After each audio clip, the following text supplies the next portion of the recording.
At 3:47 a.m., Daniel Brooks found her. Victoria Hale, the woman whose face graced magazine covers, whose empire stretched across continents, lay crumpled on Italian marble, gasping for air that wouldn't come. Her perfectly manicured fingers clawed at her throat. Blood trickled from her nose. This wasn't supposed to happen to people like her, people with money, power, control. But Daniel knew that smell. He'd smelled it before, in a hospital room 2 years ago, holding his wife's hand as machines beeped their final song. He knew what was killing Victoria Hale, and he knew she was hiding it from everyone. Stay with me until the end of this story. Hit that like button and comment which city you're watching from. I want to see how far this truth travels. The Los Angeles skyline glittered like scattered diamonds against black velvet, each pinpoint of light representing someone's dream, someone's ambition, someone's desperate climb toward something better. From the 43rd floor of the Zenith Tower, those lights looked almost close enough to touch, close enough to own. Victoria Hale stood at the floor-to-ceiling windows of her penthouse, one hand pressed against the glass, watching her reflection waver against the city she'd conquered. Conquered. That's what Forbes called it, what TechCrunch celebrated, what her board of directors toasted with champagne that cost more per bottle than most people earned in a month. But conquest, Victoria had learned, came with a price tag that never appeared on any balance sheet. Her reflection stared back at her, 38 years old, shoulder-length auburn hair styled to perfection, even at 11 p.m., gray suit tailored to disguise how much weight she'd lost. The woman in the glass looked powerful, untouchable, the kind of woman who built a tech empire from a college dorm room, who turned a simple app into a platform worth $3 billion, who made grown men in boardrooms sweat when she asked questions they couldn't answer. The woman in the glass was a lie. Victoria's hand trembled against the window. Another cough built in her chest. She could feel it gathering like a storm, that familiar tightness that meant she had maybe 30 seconds before it hit. She turned from the window, moving quickly across the open-concept living space toward the master bathroom, her heels clicking against reclaimed hardwood that cost $18,000 to install. She made it to the bathroom just as the cough exploded from her lungs. She gripped the edge of the marble sink, Carrara marble, imported from Italy, installed by craftsmen who'd worked on restoration projects at the Vatican, and coughed until her ribs ached, until tears streamed down her face, until she tasted copper on her tongue. When it finally subsided, she looked up at her reflection, mascara smudged, lipstick gone, face flushed and eyes bloodshot. This was the truth. This was what no camera ever captured, what no journalist ever saw, what no one at Hale Innovations suspected. Victoria opened the medicine cabinet, not the decorative one in the powder room where guests might look, but the real one behind the mirror, stocked like a pharmacy. Bottles lined the shelves, pills for anxiety, pills for sleep, pills to wake up, pills to stop the shaking, pills prescribed by doctors who never asked questions when you paid them enough. She reached past all of them for the mints, Altoids, the curiously strong kind. She'd gone through 3 tins this week alone. Her phone buzzed on the counter. She didn't need to look to know what it was. Another message from her assistant, Marcus, with tomorrow's schedule, or today's schedule, technically, since it was already past midnight. Morning show interview at 7. Board meeting at 9. Lunch with potential investors at noon. Product launch rehearsal at 3. Dinner with the mayor's economic development team at 7.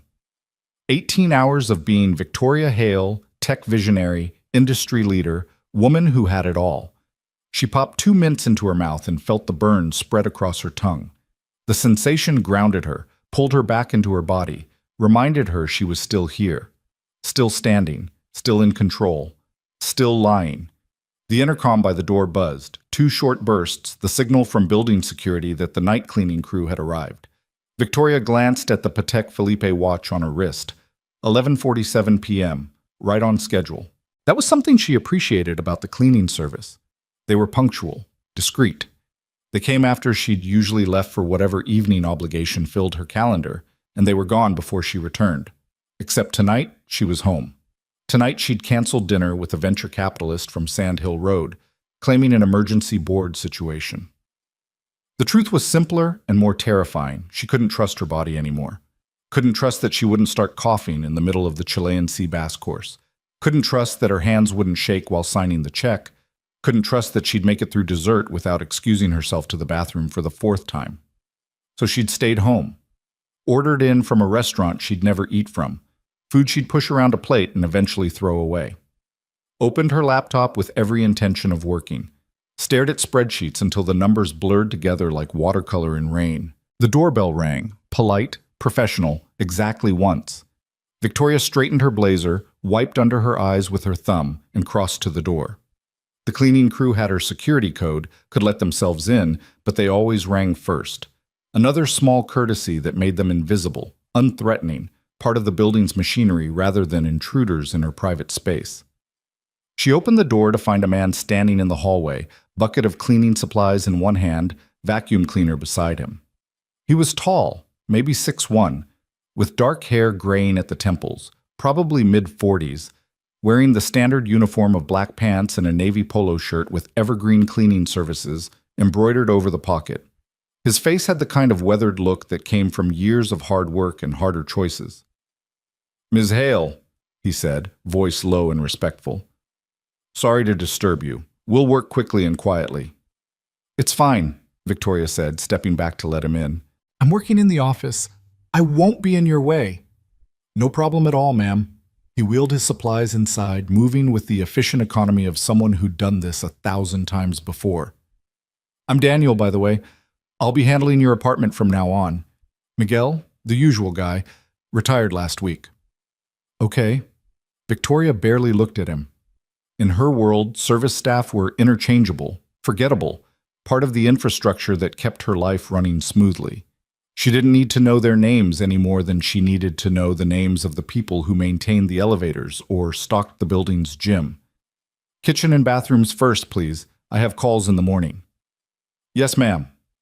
She retreated to her office, a glass-enclosed room at the far end of the penthouse, separated from the main living space by sliding doors that cost more than a luxury car. She left the doors open just enough to maintain the illusion of working, of being the kind of person who stayed late reviewing quarterly projections and market analysis. Instead, she opened her laptop and stared at her reflection in the dark screen. This wasn't how it was supposed to be. 10 years ago, she'd been a graduate student at Stanford, living on ramen and ambition, coding until dawn in a cramped apartment she shared with 2 roommates who thought her app idea was cute but unrealistic. 5 years ago, she'd been on the cover of Fortune, the youngest woman to take a tech company public, fielding calls from journalists who wanted to know the secret to her success. The secret. If they only knew. Through the open office door, she could hear Daniel moving through the apartment, the soft spray of cleaning solution, the whisper of cloth on glass. The quiet efficiency of someone who'd learned to work without leaving a trace, to service a space without disturbing the people who lived there. Victoria opened her bottom desk drawer, the one with the lock, the one Marcus didn't have a key to, and pulled out a small leather case.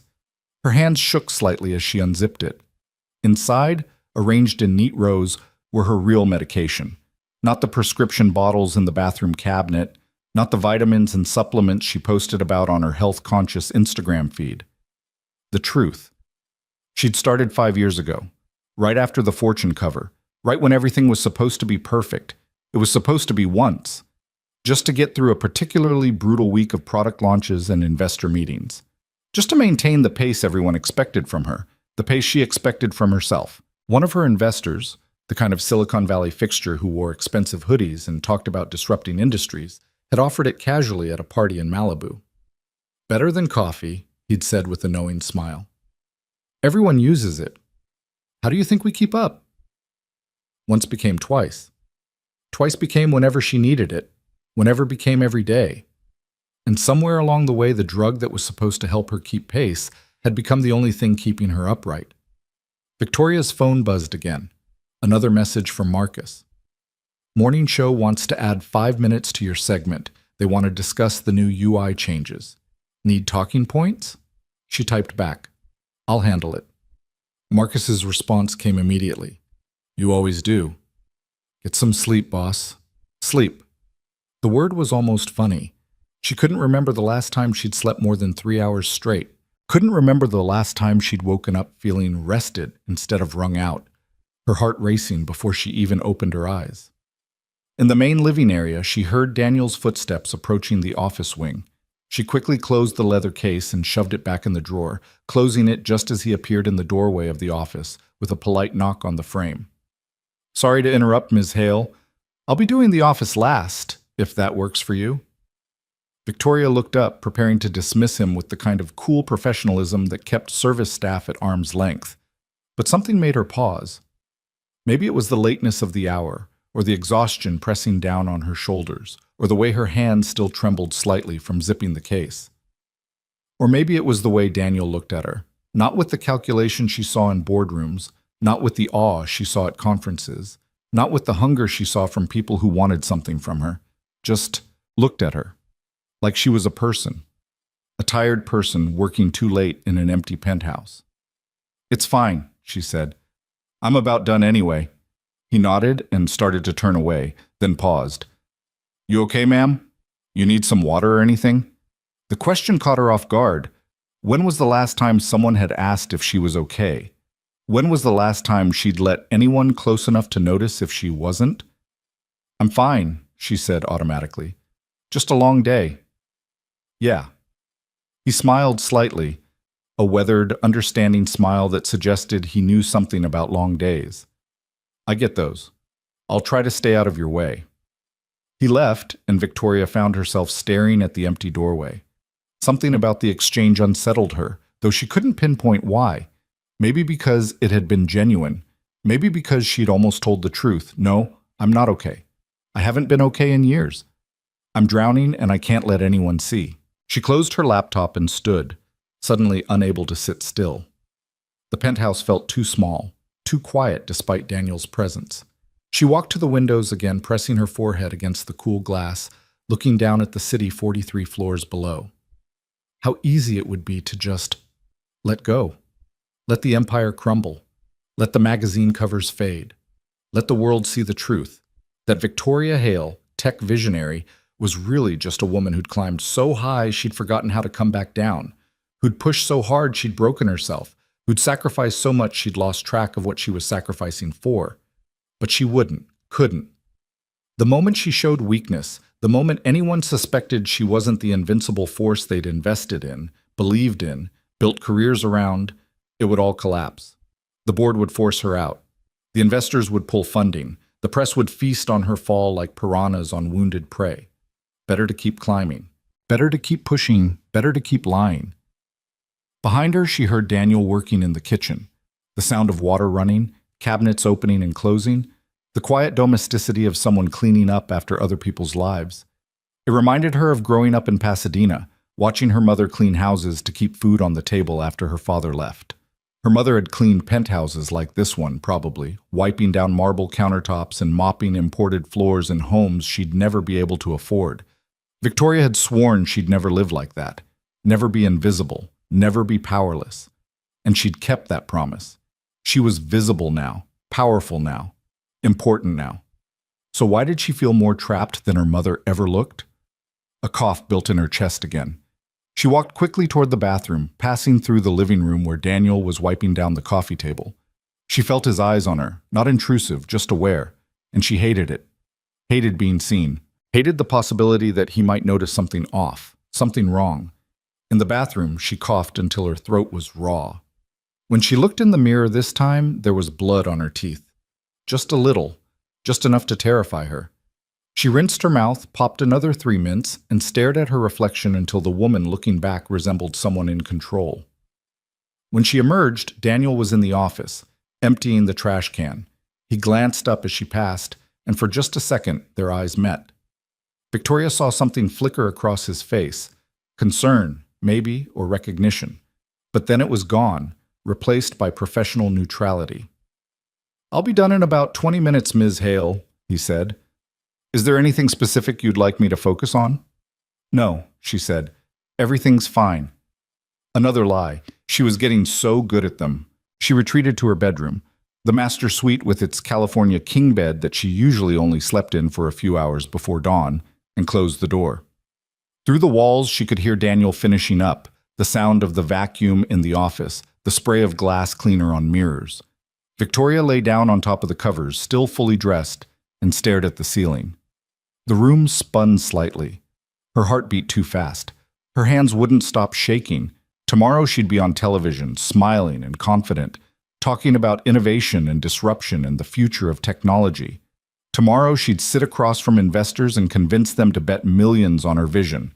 Tomorrow she'd stand in front of her employees and inspire them to work harder, push further, believe in the impossible. Tomorrow she'd be Victoria Hale again.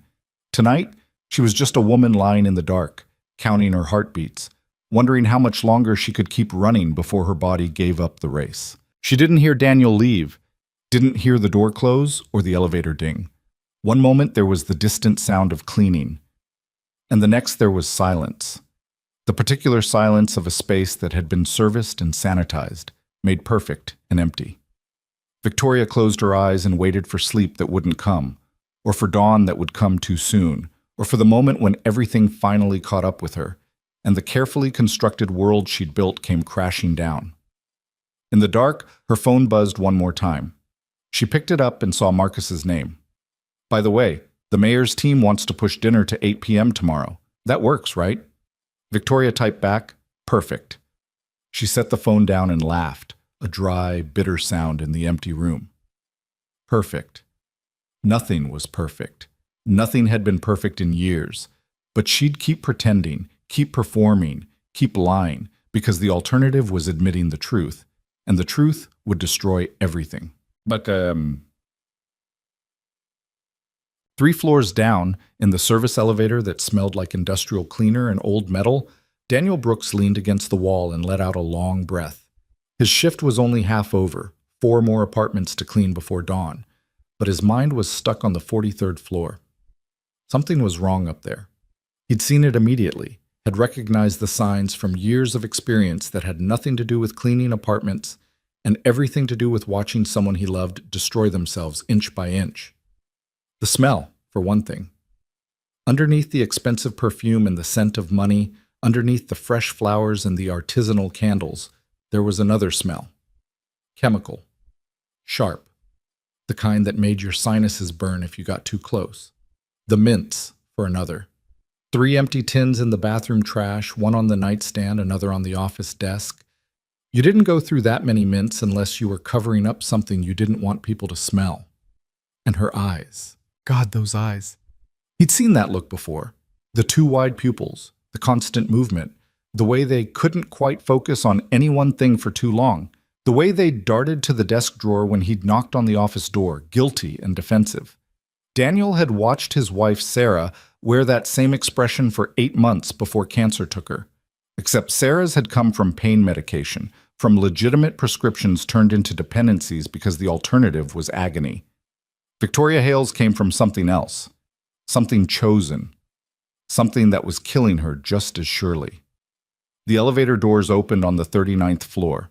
Daniel grabbed his supplies and headed toward apartment 3907, his mind still on the woman 43 floors above.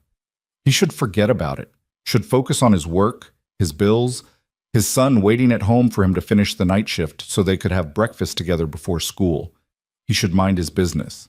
But he kept seeing Sarah's face, kept hearing the doctors explaining that if she'd come in sooner, if they'd caught it earlier, if she'd told them about the symptoms instead of hiding them. If. Daniel unlocked apartment 3907, a corporate rental, always empty, easy to clean, and got to work. But part of his mind stayed on the 43rd floor, turning over what he'd seen, what he suspected, what he absolutely should not get involved in, what he probably couldn't walk away from. Because he'd walked away once before, had believed Sarah when she said she was fine, had let her hide her pain until it was too late. And he'd spent the last 2 years living with that regret, wondering if he'd pushed harder, asked more questions, refused to accept her lies. If. By the time he finished the 39th floor and moved on to the 35th, dawn was starting to break over Los Angeles. The city lights faded as natural light took over, revealing the smog and traffic and reality that the nighttime glamour hid. Daniel thought about Victoria Hale up there in her penthouse, probably getting ready for her television appearance, probably perfect and powerful and completely in control, probably dying. And he thought about his son, Ethan, 8 years old, who'd already lost one parent and didn't need his father sticking his neck out for a billionaire who could buy and sell their entire neighborhood without noticing the expense. He thought about all of this as he cleaned apartment 3504 and 3201, and finally 2847. He thought about it as he returned his supplies to the service closet and clocked out. He thought about it on the bus ride home, watching the sunrise paint the sky in shades of orange and gold. And he kept thinking about it when he walked into his small apartment in Echo Park and found Ethan asleep on the couch, geometry homework spread across the coffee table, having waited up for him even though Daniel had told him to go to bed. Daniel covered his son with a blanket and looked at the picture on the mantel. Sarah, taken 3 months before she died, still smiling even though she must have been in agony, still lying, still trying to protect them. He made the decision then, though he didn't quite know it yet, made it in his heart even while his brain screamed that it was stupid, dangerous, none of his business. But he'd failed Sarah by believing her lies. He wouldn't fail someone else the same way. Even if that someone was a billionaire who probably didn't even remember his name. Even if it cost him everything. The pattern revealed itself slowly, the way truth always does when someone's trying to hide it. Daniel returned to the 43rd floor the following week at the same time, 11:47 p.m., precise as clockwork. He'd thought about Victoria Hale constantly in the days between shifts, weighing whether to say something, do something, or simply let it go. Ethan needed him focused on their own survival, not on the private disasters of people who lived in different worlds. But every time he closed his eyes, he saw Sarah's face, heard the doctor's words. If only she'd told us sooner. So he came back. He rang the doorbell. And when Victoria answered, he saw immediately that she'd gotten worse. The suit was still perfect. Charcoal gray this time, paired with a silk blouse that probably cost more than his monthly rent. The hair was still styled, the makeup still flawless. But underneath the armor, she was crumbling. Her cheekbones stood out sharper. Her hands trembled as she held the door. Her eyes had that glassy, desperate shine he remembered too well. "Come in," she said, her voice hoarse. She cleared her throat. "Sorry, I've been on calls all day." Another lie. He could hear them now, could recognize the particular cadence of someone covering up truth with plausible fiction. "No problem, Ms. Hale," he said, wheeling his cart inside. The apartment still smelled like expensive candles and fresh flowers, but underneath it, that chemical sharpness had gotten stronger. "I'll start with the kitchen again." She nodded and walked toward her office, moving carefully, like someone navigating a room that wouldn't stay still. Daniel watched her go, counting the signs, the way she gripped the wall for support, the shallow breathing, the slight stagger in her gait. He got to work, but this time he paid attention differently. Not just to the surfaces he was cleaning, but to what those surfaces revealed. In the kitchen, he found a refrigerator full of takeout containers, none of them opened. Hundreds of dollars worth of food, going bad. In the bathroom, 4 new mint tins joined the collection in the trash. The medicine cabinet had been rearranged, bottles moved, labels turned inward so he couldn't read them. Someone was getting paranoid. Someone thought people were noticing. Daniel moved through the living room, dusting surfaces that barely needed it. Through the office's open door, he could see Victoria at her desk, staring at her laptop screen without moving. Just staring. He'd seen that before, too. Sarah sitting at the kitchen table, staring at nothing, trapped somewhere between consciousness and collapse. He was wiping down the coffee table when Victoria's phone rang. The sound shattered the silence, and she jumped like she'd been electrocuted. She answered on the 4th ring, her voice transforming instantly into something bright and energetic. "Marcus, hey!" "No, I'm not asleep. I was just reviewing the presentation for tomorrow." She laughed, and it sounded wrong, too loud, too forced. "You know me. I don't sleep when there's work to do." Daniel kept cleaning, but he listened.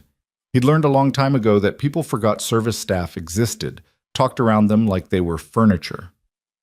"The board meeting went great," Victoria continued, pacing now, her heels clicking against the hardwood. "Richardson had some concerns about the Q4 projections, but I walked him through the data.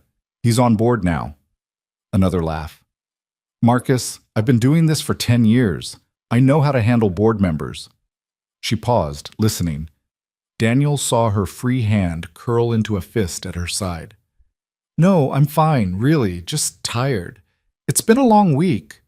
Her voice had an edge now, defensive. "I don't need a vacation. I need everyone to stop asking if I'm okay. I'm always okay." She hung up abruptly and stood very still in the middle of the office, staring at the phone in her hand like it was something foreign. Then she set it down carefully on the desk and sat back in her chair, her head dropping into her hands. Daniel looked away, focusing on a non-existent smudge on the table. He shouldn't have heard that. Shouldn't be here. Shouldn't care about a woman who had every resource in the world at her disposal and chose to destroy herself anyway. But caring wasn't something you chose. It was something that happened to you, whether you wanted it or not. He finished the living room and moved toward the bedroom wing, passing close enough to the office that Victoria looked up. Their eyes met for half a second, hers red-rimmed and exhausted, his probably too knowing, and something unspoken passed between them. An acknowledgement, maybe, or a warning. "I'm sorry," she said suddenly, "about the phone call. I didn't mean to be loud." "Wasn't loud at all, ma'am," Daniel said. "I barely heard it." "Right." She didn't believe him. It's been a difficult week. A lot of pressure." "I understand pressure." The words came out before he could stop them. Everybody's got their own kind. Victoria studied him for a moment, really looked at him for the first time since he'd started cleaning her apartment. "What kind of pressure do you have?" The question surprised him. He wasn't used to being asked about himself by clients, wasn't used to being seen as someone with a story worth hearing. "The normal kind," he said carefully. "Bills, raising a kid on my own, trying to make ends meet." "You're a single father?" "Yes, ma'am. My son's 8. His name's Ethan." "What happened to his mother?" The question was direct, almost blunt. In another context, it might have been rude, but Victoria asked it like someone genuinely trying to understand, not just making conversation. "Cancer," Daniel said. 2 years ago." Something flickered across Victoria's face. Pain, recognition, something raw and human beneath the professional mask. "I'm sorry. That must have been hard," Daniel finished. "It was hard. Still is." They stood there in the silence that followed, two people from completely different worlds connected by the universal language of loss. Then Victoria's phone buzzed again, and the moment shattered. She glanced at the screen and her jaw tightened. "I should let you work," she said, turning back to her laptop. "Thank you for asking. About the pressure." "Sure thing, Ms. Hale." He moved on to the master bedroom, but the conversation stayed with him. She'd asked about Sarah, had actually cared, or at least performed caring well enough that it felt genuine. Maybe there was more to Victoria Hale than the polished facade. Maybe underneath the billion-dollar empire, she was just another person trying to survive. Or maybe she was just good at making people think that. The bedroom revealed more secrets. On the nightstand, 6 bottles of water, all half empty, none of them finished. A sleep mask pushed under the pillow. A book about meditation that looked brand new, unread.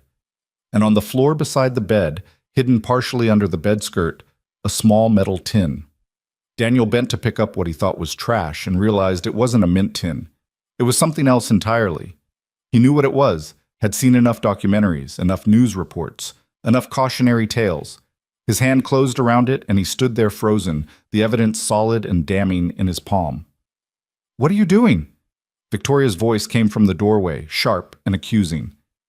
Daniel turned to find her standing there, her face pale, her eyes wide with something between fear and fury.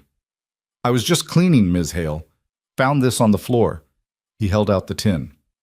For a long moment, she just stared at it. Then she crossed the room in 4 quick strides and snatched it from his hand. "That's mine," she said. "It's private." "I know what it is." Daniel kept his voice level, non-judgmental. "I wasn't trying to..." "Weren't trying to what? Spy on me? Judge me?" Her voice rose, cracking slightly. "You don't know anything about my life, about what it takes to do what I do." "You're right," Daniel said quietly. "I don't, but I know what that does to people. I've seen it." "Oh, have you?" Victoria's laugh was bitter. Let me guess, you're going to tell me it's dangerous, that I should stop, that I need help. I wasn't going to tell you anything. It's not my place. No, it's not. She was shaking now, the tin clutched in her white-knuckled grip. It's not your place to be in my bedroom, touching my things, making assumptions about my life. You're here to clean. That's it. You're right, Daniel said again. He picked up his cleaning supplies and moved toward the door. I apologize, Ms. Hale. I was out of line. He was almost to the hallway when her voice stopped him. Wait. He turned. Victoria stood in the middle of the bedroom, the tin still in her hand, her professional armor completely gone. She looked young suddenly, vulnerable, like a scared kid caught doing something wrong. I'm sorry, she said. I shouldn't have snapped at you. You were just doing your job. It's okay. No, it's not. She sat down on the edge of the bed, still holding the tin. Nothing's okay, but I can't talk about this. Not with you, not with anyone. Daniel knew he should leave, should grab his cart and finish his shift and forget everything he'd seen. But he thought about Sarah again, about all the conversations they didn't have, all the times he'd let her deflect and avoid and pretend everything was fine. My wife didn't tell me how bad it was, he said. The cancer. She hid it for months because she didn't want to worry me, didn't want to be a burden. By the time she finally admitted she needed help, it was too late. Victoria looked up at him, tears shining in her eyes. I'm not saying your situation is the same, Daniel continued. I'm just saying, hiding things doesn't make them go away. It just makes them worse. And if telling the truth destroys everything I've built, then maybe what you've built isn't worth destroying yourself for. The words hung in the air between them. Victoria stared at him, and Daniel saw the war happening behind her eyes. The desperate desire to unburden herself fighting against years of self-preservation and calculated risk management. Finally, she looked away. I think you should finish and go. I won't report this conversation to your supervisor, but I think it's best if someone else handles my apartment from now on. Yes, ma'am. Daniel headed for the door, then paused. For what it's worth, Ms. Hale, you don't have to do this alone. Whatever it is you're carrying. He left before she could respond, finishing the rest of the apartment in silence. Victoria never emerged from the bedroom. When he let himself out 40 minutes later, he could see the light under her door, could hear the faint sound of crying. The elevator ride down felt longer than usual. Daniel leaned against the wall and wondered if he'd just made everything worse, if he'd crossed a line that couldn't be uncrossed, if Victoria Hale would spend the next week doubling down on her secrets out of spite, or fear, or pride. His phone buzzed as he reached the ground floor. A text from his supervisor, Janet. Ms. Hale from Zenith 4302 requested you specifically for her future cleanings. Said you were professional and thorough. Nice work. Daniel stared at the message, surprised. She hadn't fired him, hadn't reported him, had actually requested him back. Maybe she was more ready for help than she'd let on. Or maybe she was just good at keeping up appearances even with a cleaning man who'd seen too much. The next week, Daniel returned to the 43rd floor. This time, Victoria was waiting for him in the living room when he arrived. She looked better, showered, dressed in casual clothes instead of a suit, her hair pulled back in a simple ponytail. But the circles under her eyes had darkened, and her hand still shook slightly when she opened the door. I wasn't sure you'd come back, she said. Your apartment's on my route. Right. She stepped aside to let him in. I wanted to apologize. For last week. I wasn't myself. Daniel wheeled his cart inside and met her eyes. Ms. Hale, you don't owe me an apology. I overstepped. Maybe, but you also... She trailed off, searching for words.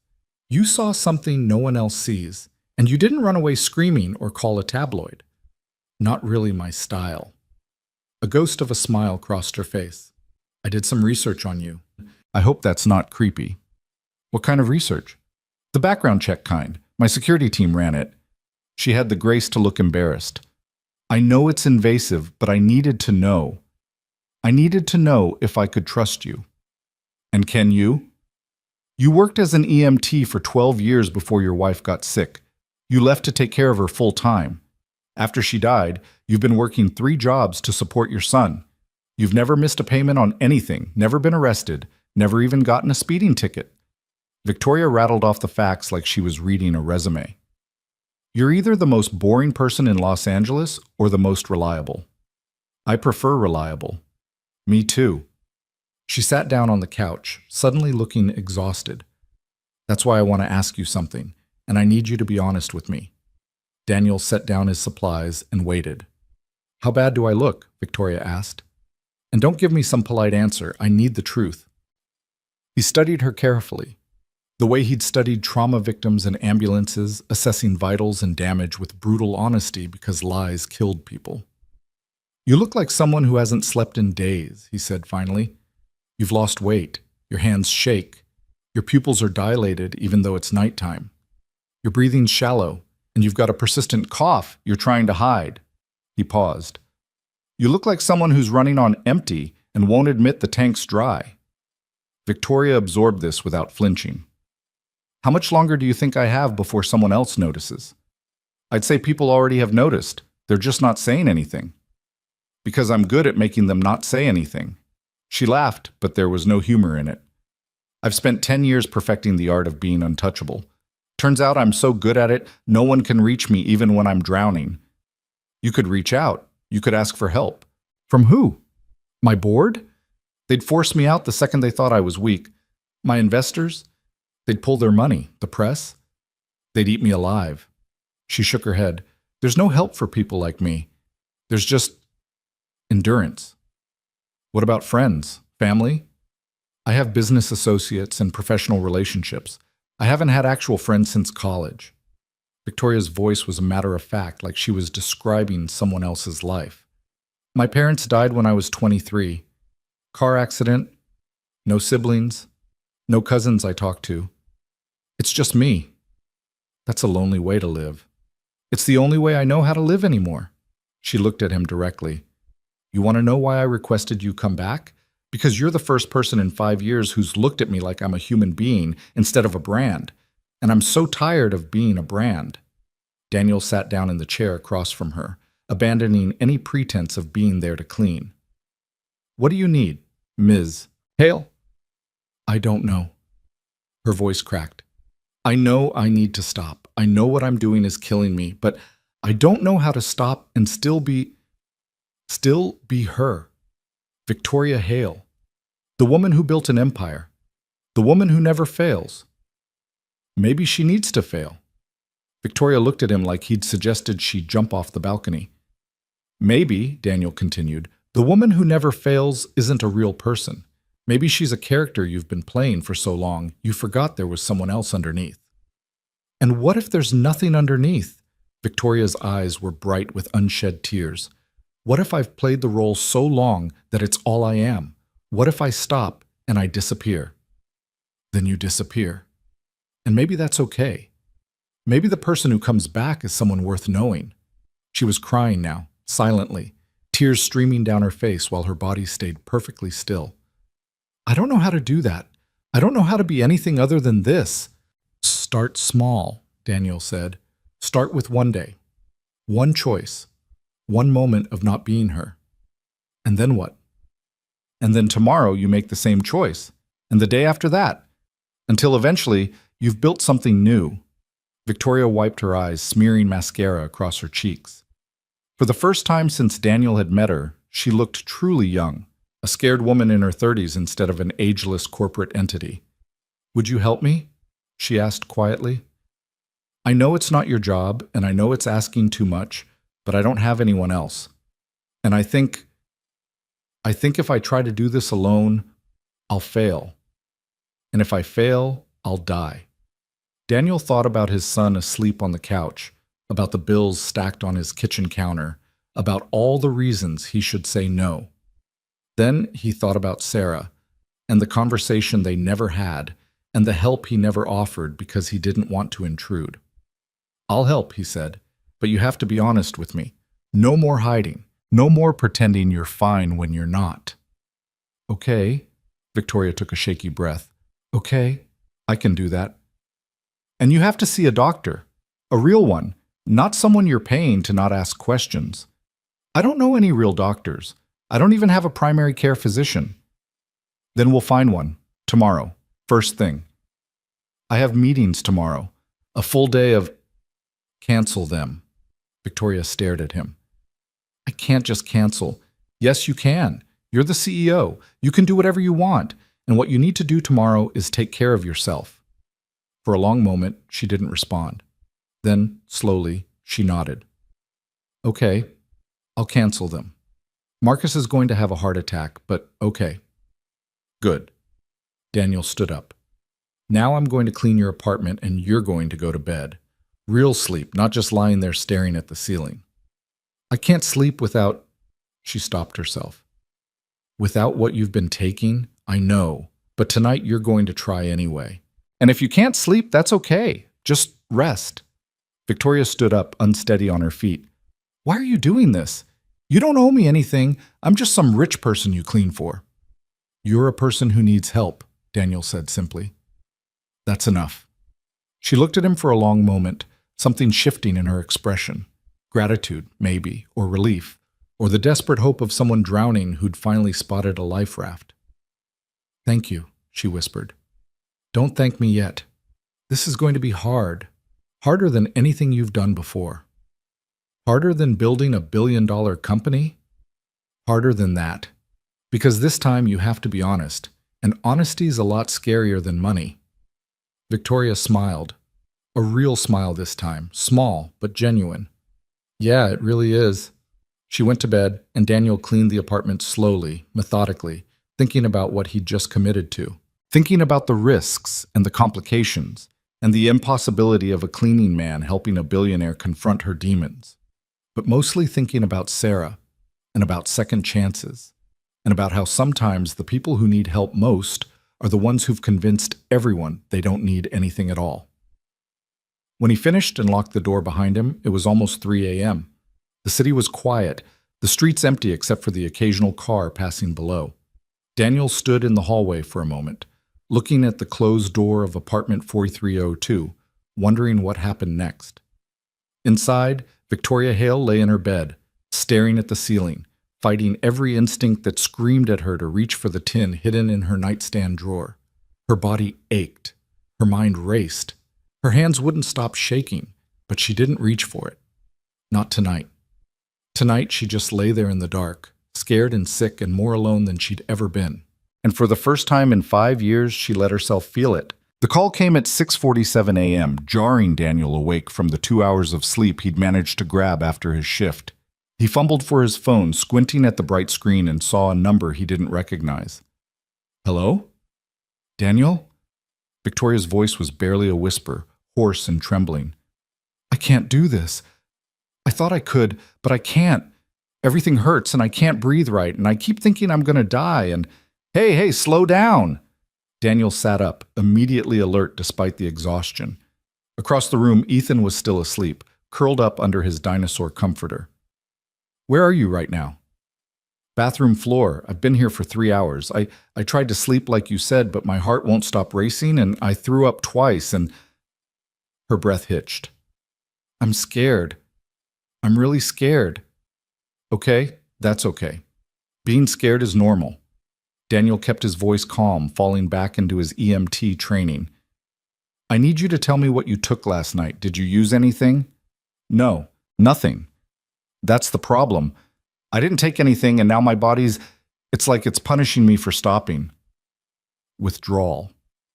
Daniel closed his eyes. He should have anticipated this, should have known her body wouldn't just let her quit cold turkey after years of use. Listen to me, Victoria. What you're feeling is your body adjusting. It's going to be rough for a few days, but it won't kill you, okay? I need you to trust me on that. It feels like it's killing me. I know, but you're going to get through it. He glanced at the clock. Ethan's alarm would go off in 30 minutes. Can you stand up? Get to your bed? I think so. Good. Do that. Lie down, get under the covers. Sometimes the shaking feels better when you're warm. He heard rustling, footsteps, then the sound of her collapsing onto the bed with a small groan. Okay, she said. I'm here. Now breathe with me. In for 4 counts, out for 4 counts. Can you do that? I'll try. They breathed together for 5 minutes, Daniel counting steadily while Victoria's breathing slowly evened out. When she spoke again, her voice was stronger.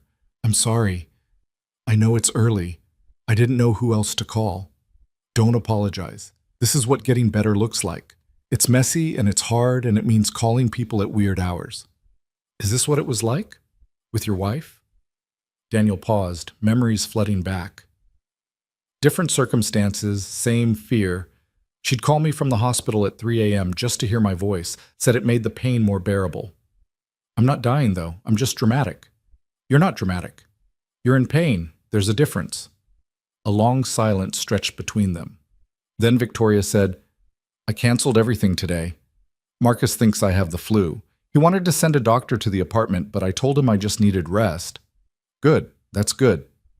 So now what? I just lie here and feel terrible? For today? Yeah, pretty much. Your body needs time to reset. Tomorrow, we'll figure out the next steps. You said I need to see a doctor. You do, but not when you're in the middle of withdrawal. Let's get you stabilized first. How long will that take? Honestly, could be a few days, could be a week. Everyone's different. He heard her breath catch. A week? Daniel, I can't just disappear for a week. The board will notice. The press will start asking questions. I have a product launch in 10 days that I've been planning for 6 months. Then you're going to have to decide what's more important, your image or your life. That's not fair. No, it's not. But it's the truth. Another silence. Daniel could hear Ethan stirring across the room, the soft sounds of a child waking up. He needed to get breakfast started, pack lunch, make sure his son got to school on time. But Victoria was still on the line, and he couldn't just hang up on someone in crisis. I have to go, he said finally. My son's waking up, but I want you to promise me something. What? Promise me you won't use today, no matter how bad it gets, no matter how much you want to. Just get through today. And then what? Then tomorrow you promise me the same thing. One day at a time, Victoria. That's how this works. Okay. Her voice was small. One day at a time. I'll check on you tonight, after my shift. Will you be okay until then? I don't know, but I'll try. Daniel hung up and sat for a moment, processing what he'd just agreed to. He was now officially involved in the private medical crisis of one of the wealthiest women in California, with no training in addiction treatment and no idea what he was doing. This could blow up in his face in about 100 different ways. Dad? Ethan's voice came from across the room. Who are you talking to? Just a friend who needed help, buddy. Come on, let's get some breakfast. As he made scrambled eggs and packed Ethan's lunch, Daniel's mind kept returning to Victoria alone in that massive penthouse, fighting a battle no one else knew about. He thought about calling a professional, finding her a therapist or a treatment center, or someone actually qualified to help. But he'd seen the fear in her eyes, heard the desperation in her voice. She'd reached out to him because she trusted him, and breaking that trust might send her right back to the thing that was killing her. So he'd figure it out. Somehow. The day crawled by. Daniel tried to sleep after dropping Ethan at school, but his mind wouldn't shut off. He kept checking his phone, expecting another call, another crisis. Instead, there was nothing. Radio silence from the 43rd floor. By 3 p.m., when he picked Ethan up, Daniel was wound so tight he could barely focus on his son's chatter about the math test and the fight at recess. He made dinner on autopilot, helped with homework mechanically, and kept glancing at his phone every 30 seconds. At 8 p.m., he finally broke and called her. Victoria answered on the first ring. I'm still here. How are you feeling? Like I got hit by a truck, but I'm still here. I didn't use. That's good. That's really good. Is it? Because I feel like death, and I keep thinking about how easy it would be to just not feel like this anymore. I know, but you're doing the hard thing. You're fighting. I'm not sure fighting is the right word. More like surviving, barely. Daniel could hear the exhaustion in her voice, bone deep and total. Have you eaten anything today? No. The thought of food makes me want to throw up. You need to eat something, even just toast. Your body needs fuel. I know what my body needs, and it's not toast. The bitterness in her tone was sharp enough to cut. Daniel took a breath, reminding himself that this was the addiction talking, not Victoria. "I'm coming over," he said. "What? No, you don't have to. I have my son with me, and my shift doesn't start until 11, but I'm coming over. You shouldn't be alone right now." "Daniel, really, I'm fine. I don't need Victoria." He cut her off gently. "Stop trying to be fine. Let someone help you." A pause. Then quietly, "Okay." An hour later, Daniel stood outside apartment 4302 with Ethan beside him, carrying a bag of groceries and wondering if this was the worst idea he'd ever had. Bringing his 8-year-old son to a billionaire's penthouse while she went through withdrawal probably violated several parenting guidelines and possibly a few laws, but Ethan's regular babysitter was sick, and Daniel couldn't leave Victoria alone. Not tonight. The door opened before he could knock. Victoria stood there in sweatpants and an oversized Stanford hoodie, her hair pulled back in a messy bun, no makeup, looking more human than Daniel had ever seen her. Her eyes went immediately to Ethan. "Hi," she said softly. "You must be Ethan." Ethan, for once, was speechless. He stared up at the apartment with wide eyes, taking in the floor-to-ceiling windows, the art on the walls, the city lights spreading out below them like a second sky. "This is Ms. Hale," Daniel said, "the client I've been telling you about." "You live here?" Ethan breathed. "This is like Batman's house." Victoria laughed, a real, genuine laugh that transformed her whole face. "It's a little less exciting than Batman's house. No Batcave, unfortunately." "Do you have a butler like Alfred?" "No butler, just a cleaning service." She smiled at Daniel. "A very good cleaning service." Daniel held up the grocery bag. "I brought soup, the kind you can actually keep down." "You didn't have to do that." "Yeah, I did." "Come on, let's get some food in you." They moved into the kitchen, Ethan running ahead to press his face against the windows, marveling at the view. Victoria sat at the kitchen island while Daniel heated up the soup, moving through her space with the familiarity of someone who'd cleaned it a dozen times. "I'm sorry about this," Victoria said. "About him seeing me like this. I'm sure this isn't what you had in mind for his evening." "He's seen worse. He watched his mom go through chemo. He knows what sick looks like." "Still, I bet you didn't plan on your Tuesday night involving babysitting a grown woman who can't handle her own problems." "Nobody plans for the hard stuff. It just happens, and you deal with it." Daniel set a bowl of soup in front of her. "Now eat. Small bites." Victoria picked up the spoon with shaking hands and managed a few sips. The warmth seemed to help, color returning slowly to her face. "Dad," Ethan called from the windows. "Can I see Miss Hale's view?" "If it's okay with Ms. Hale." "It's okay," Victoria said. "And Ethan, you can call me Victoria. Ms. Hale makes me feel ancient." Ethan bounded over, full of 8-year-old energy. "Victoria, do you have any games? Dad says I have to be quiet, but I finish my homework, and I have some board games in the closet," Victoria said. "Top shelf. Chess, Scrabble, some others. You're welcome to any of them." "Really?" Ethan looked at his dad for confirmation. "Really," Daniel said. "But you set them up in the living room and you're quiet, okay? Victoria doesn't feel well." "I'll be super quiet, promise." Ethan disappeared into the living room, and soon Daniel could hear the sound of game boxes being opened. Victoria managed another few spoonfuls of soup before pushing the bowl away.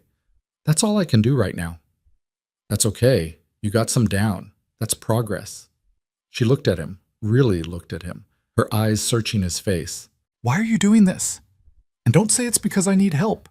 Lots of people need help. You don't show up at their apartments with soup and your kid." Daniel considered the question.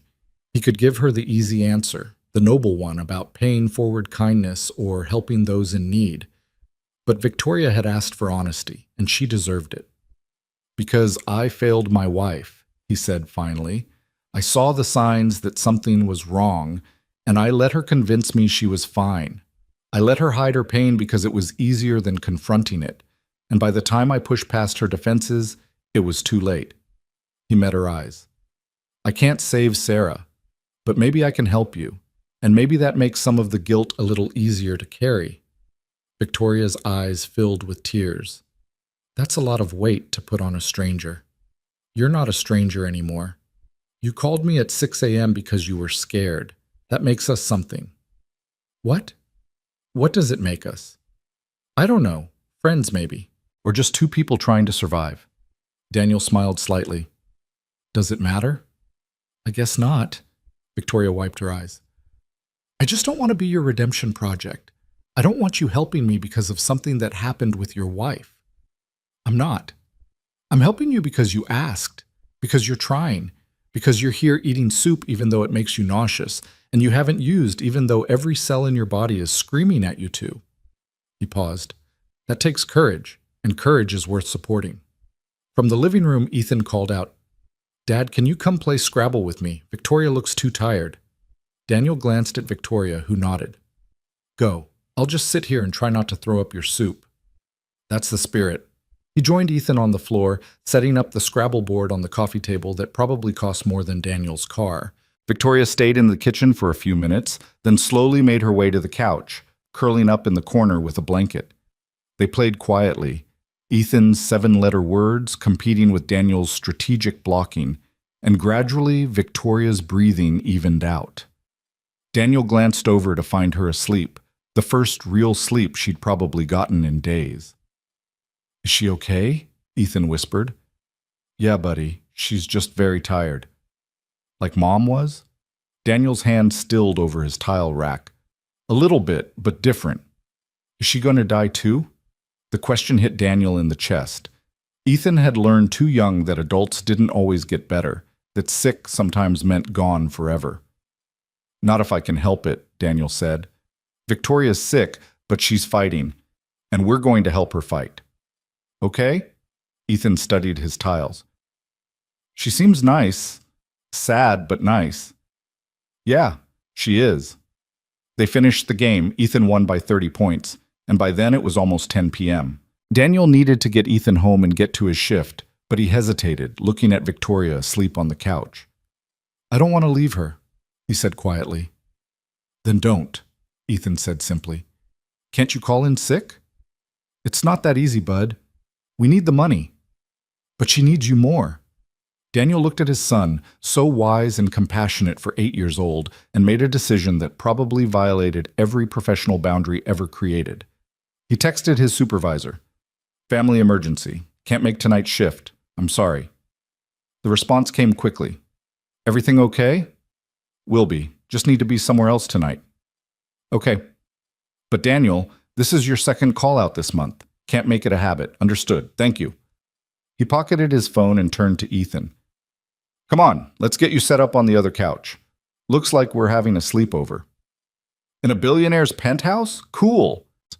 Daniel got Ethan settled with pillows and an extra blanket Victoria kept in the linen closet, then dimmed the lights and sat in the chair between the two couches, watching over them both. Ethan fell asleep quickly, exhausted from the excitement. Victoria slept fitfully, twitching and muttering, trapped in dreams that Daniel could only imagine. Around 2 a.m., she woke with a gasp. Hey, Daniel said softly. You're okay. You're safe. Victoria oriented herself slowly, looking around the dark apartment. Did I fall asleep? For about 4 hours. That's good. Why are you still here? And Ethan, we're staying tonight. Didn't feel right leaving you alone. Daniel, you can't just... You have work, and your son has school tomorrow, and you need someone here. So we're here. His tone left no room for argument. Go back to sleep. Or try to, anyway. Victoria pulled the blanket tighter around herself. I can't remember the last time someone stayed with me. Through the night, I mean. It's been years. That's a lonely way to live. It's the only way I know. She was quiet for a moment. When I built the company, I thought success would fill all the empty spaces. Thought if I just achieved enough, earned enough, proved enough, I'd never feel alone again. She laughed bitterly. Turns out you can be surrounded by thousands of employees and still feel like you're the only person in the world. What changed? When did it start? Victoria was silent for so long Daniel thought she'd fallen back asleep. Then she said, 5 years ago, right after the IPO. Everyone was celebrating, and I was standing in a room full of people who'd made millions off my company, and all I could think was, is this it? Is this what I sacrificed everything for? What did you sacrifice? Everything. Relationships, health, any chance at a normal life. I haven't been on a date in 3 years. Haven't seen a movie in a theater in 5 years. Haven't taken a vacation that wasn't a work conference since I was 25. Her voice cracked. I gave up being human to become successful, and somewhere along the way, I forgot how to be anything else. You're still human. You're just buried under a lot of other stuff. How do I dig myself out? One day at a time, one choice at a time, starting with not using today. I didn't use today. I know. I'm proud of you. The word seemed to startle her. No one said that to me in years. Then people around you aren't paying attention. Victoria wiped her eyes. Will you tell me about her? Your wife? Daniel leaned back in the chair, memories washing over him. Her name was Sarah. We met in high school, got married too young, had Ethan even younger. She was a teacher, 2nd grade, loved those kids like they were her own. He smiled, remembering. She had this laugh that could light up a whole room. Even when she was sick, even when the chemo made her so weak she could barely stand, she'd find something to laugh about. You must miss her terribly. Every day, but I'm grateful too. Grateful I had her at all, even if it wasn't for as long as I wanted. I've never had that, Victoria said quietly. That kind of love. The kind worth missing. You could. Not the life I've built. There's no room for it. Then maybe you need to build a different life. She looked at him in the darkness, city lights painting her face in shades of gold and shadow. I don't know how to do that. I've been Victoria Hale for so long, I don't remember who I was before. So find out. That's what this is about, isn't it? Finding the person underneath the brand. What if she's not worth finding? Then at least you'll know, but I don't think that's true. I think the woman who called me this morning, scared and honest and asking for help, that woman is worth finding. That woman is brave. Victoria started crying then, really crying, the kind of tears that came from years of holding everything in. Daniel moved to the couch and sat beside her, and she leaned against him, sobbing into his shoulder while he held her the way he'd held Ethan through nightmares, steady and solid and safe. I'm so tired, she whispered between sobs. I'm so tired of pretending, so tired of being strong, so tired of everything. I know, but you don't have to be strong right now. You just have to be here. They sat like that for a long time, Victoria crying and Daniel holding her, while across the room Ethan slept, and the city lights burned, and somewhere below them millions of people lived their lives unaware that in a penthouse 43 floors up, a billionaire was finally letting herself fall apart. When the tears finally stopped, Victoria pulled back, embarrassed. I'm sorry, Don't apologize. You needed that. I got your shirt all wet. I have other shirts. She laughed, a watery sound. You're a good person, Daniel Brooks. I'm just a person, same as you. No? She shook her head. You're better. You show up, you stay. You don't run away when things get hard. Neither do you. You're still here, aren't you? Still fighting. Barely. Barely counts. Daniel stood up, checking on Ethan, who'd slept through everything. It's almost 3 a.m. You should try to sleep again. Will you stay, just for tonight? I'm not going anywhere. Victoria lay back down, pulling the blanket over herself. Daniel? Yeah? Thank you for seeing me. The real me. That's the only version worth seeing. She closed her eyes, and this time when sleep came, it was deeper, steadier. Daniel returned to his chair and kept watch through the rest of the night, guardian to 2 sleeping people who needed him in different ways. As dawn broke over Los Angeles, painting the sky in shades of pink and gold, Daniel thought about the strange turns life took. A month ago, Victoria Hale had been just another client, another apartment to clean. Now she was someone he was fighting for, someone whose survival had somehow become tangled up with his own redemption. It was messy and complicated and probably doomed to end badly, but it was also real. And real was something both of them had been missing for far too long. If you or someone you know is having a difficult time, free support is available. Find resources. Morning came with Ethan's voice cutting through the quiet. Dad, I'm going to be late for school. Daniel jerked awake, his neck stiff from sleeping in the chair. Sunlight streamed through the floor-to-ceiling windows, harsh and unforgiving. Victoria was still asleep on the couch, curled into a tight ball under the blanket. He checked his watch, 7:23 a.m. "I know, buddy. Come on, let's get you home." He stood, every joint protesting, and grabbed their things. Before leaving, he scribbled a note on the back of a grocery receipt and left it on the coffee table. "Had to take Ethan to school. I'll call you later. You did good yesterday. Keep going. D." They made it home with 15 minutes to spare. Daniel threw together a rushed breakfast, helped Ethan change clothes, and got him to school just as the bell rang. Then he drove home and collapsed into his own bed, setting an alarm for noon. He needed to sleep, needed to recover, but his mind wouldn't stop replaying the night. Victoria's tears, her confession, the weight of her loneliness. The alarm felt like it went off seconds after he closed his eyes. Daniel dragged himself up, showered, and called Victoria. She answered on the second ring, her voice stronger than yesterday. "I thought maybe you'd given up on me." "Not a chance." "How are you feeling?" "Like I spent the night crying on a stranger's shoulder, embarrassed mostly." "Don't be. That took courage." "Courage?" She laughed without humor. "Is that what we're calling complete emotional breakdown now? When it's honest?" "Yeah." Daniel poured himself coffee, black and strong. "Have you eaten anything today?" "Toast, half a piece. It's progress." "It is. I'm proud of you." There was a pause, and when Victoria spoke again, her voice was softer.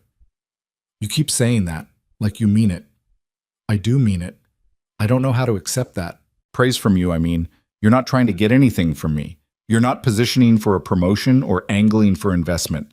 You just say things because they're true. That's generally how honesty works." "Not in my world," she sighed. "Marcus called 4 times this morning. The board is getting nervous. Apparently a tech CEO disappearing for 2 days triggers all kinds of speculation." "What did you tell him?" "That I have the flu and I'll be back tomorrow. He's sending a care package, gourmet soup, expensive tea, probably some kind of superfood situation." "Will you be ready to go back tomorrow?" The silence stretched long enough that Daniel thought the call had dropped. Then Victoria said, "I don't know. I don't know if I can put the mask back on yet, but I don't know if I have a choice either." "You always have a choice." "Do I?" "Because from where I'm sitting, it feels like I'm trapped. If I take more time, I risk everything I've built. If I go back too soon, I risk using again just to get through the day." Daniel leaned against his kitchen counter, searching for the right words. "When Sarah was sick, she had this thing she'd say when the treatment got really bad. She'd tell me, 'I just have to get through the next 5 minutes, then the next 5 after that.' She broke everything down into pieces small enough to survive. 5 minutes at a time. 5 minutes at a time. So here's what you do tomorrow. You get through the first meeting, just that one, then you reassess. If you can handle another meeting, you take it. If you can't, you go home. No shame in that. There's always shame in weakness. That's the first rule of Silicon Valley." "Then Silicon Valley's got it wrong." Victoria laughed, and this time it sounded almost real. "You know what the ironic thing is? I spent years teaching myself not to need anyone, not to depend on anyone, to be completely self-sufficient. And now the only thing keeping me from using is knowing I'd disappoint you." "That's not a bad thing, isn't it? What happens when you're not there? When I'm alone at 3 a.m. and the cravings hit and there's no one to call?" "Then you call me anyway. I don't care what time it is." "Daniel, you can't be on call 24/7. You have your own life, your son, your jobs." "Yeah, well, right now this is part of my life too. We'll figure out a longer-term solution, but for now, you call me when you need to. Deal?" "You're either the kindest person I've ever met or completely insane." "Probably a little of both." They talked for another 20 minutes, Daniel walking her through breathing exercises and distraction techniques, things he'd learned during Sarah's treatment. When they finally hung up, Daniel felt the weight of what he'd taken on settle more heavily on his shoulders. He was a cleaning man with no medical training, trying to help a billionaire through withdrawal. The absurdity of it would have been funny if the stakes weren't so high. His phone rang again almost immediately. His supervisor, Janet. "Daniel, we need to talk about last night." "I know. I'm sorry. It won't happen again." That's what you said last time. Look, I like you and your work is excellent, but I can't have people calling out at the last minute. It leaves the clients unhappy and the schedule in chaos. I understand. It was a genuine emergency. With Ms. Hale? Janet's tone shifted, curious now. She called me this morning, asked specifically about your schedule, said she wants to adjust her cleaning time to accommodate your availability. Daniel's heart sank. Victoria was trying to help, but she didn't understand that special treatment would only make things more complicated. She doesn't need to do that. Maybe not, but she's doing it anyway. She's also increasing her service contract. Wants you there 5 nights a week instead of 1. Janet paused. Daniel, what's going on? And before you say nothing, remember I've been doing this for 15 years. I know when a client gets attached. It's not like that. She needs extra help right now, going through some stuff. Personal stuff? Yeah. And you're helping her with it? Trying to. Janet sighed. Be careful, Daniel. Rich people's problems have a way of swallowing up regular people's lives. You've got Ethan to think about. I know, I'm being careful. I hope so. I'd hate to see you get hurt. She softened. But since she's paying for 5 nights and specifically requesting you, I can give you the Zenith Tower exclusively. Drop your other buildings. It'll actually be easier on your schedule. You sure? I'm sure. Just promise me you know what you're doing.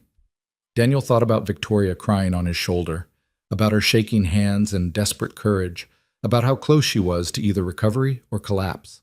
Honestly, Janet, I have no idea what I'm doing, but I'm doing it anyway. That's either very brave or very stupid. Like I said, probably both. That night, Daniel returned to the 43rd floor with a new sense of purpose. This wasn't just a cleaning job anymore. This was a mission, whether he'd chosen it or not. Victoria answered the door looking better, showered, dressed in real clothes instead of sweats, her hair styled. But Daniel could see the effort it had taken, could read the exhaustion in the tight lines around her eyes. 5 nights a week, he said as she let him in. That's a little excessive, don't you think? I need the help, and you need the money. It works out. Victoria, you can't just throw money at this. Why not? It's literally the only thing I'm good at. She walked to the windows, arms crossed. Besides, it's not charity. You'll actually clean. I'm just ensuring you're here more often, for accountability.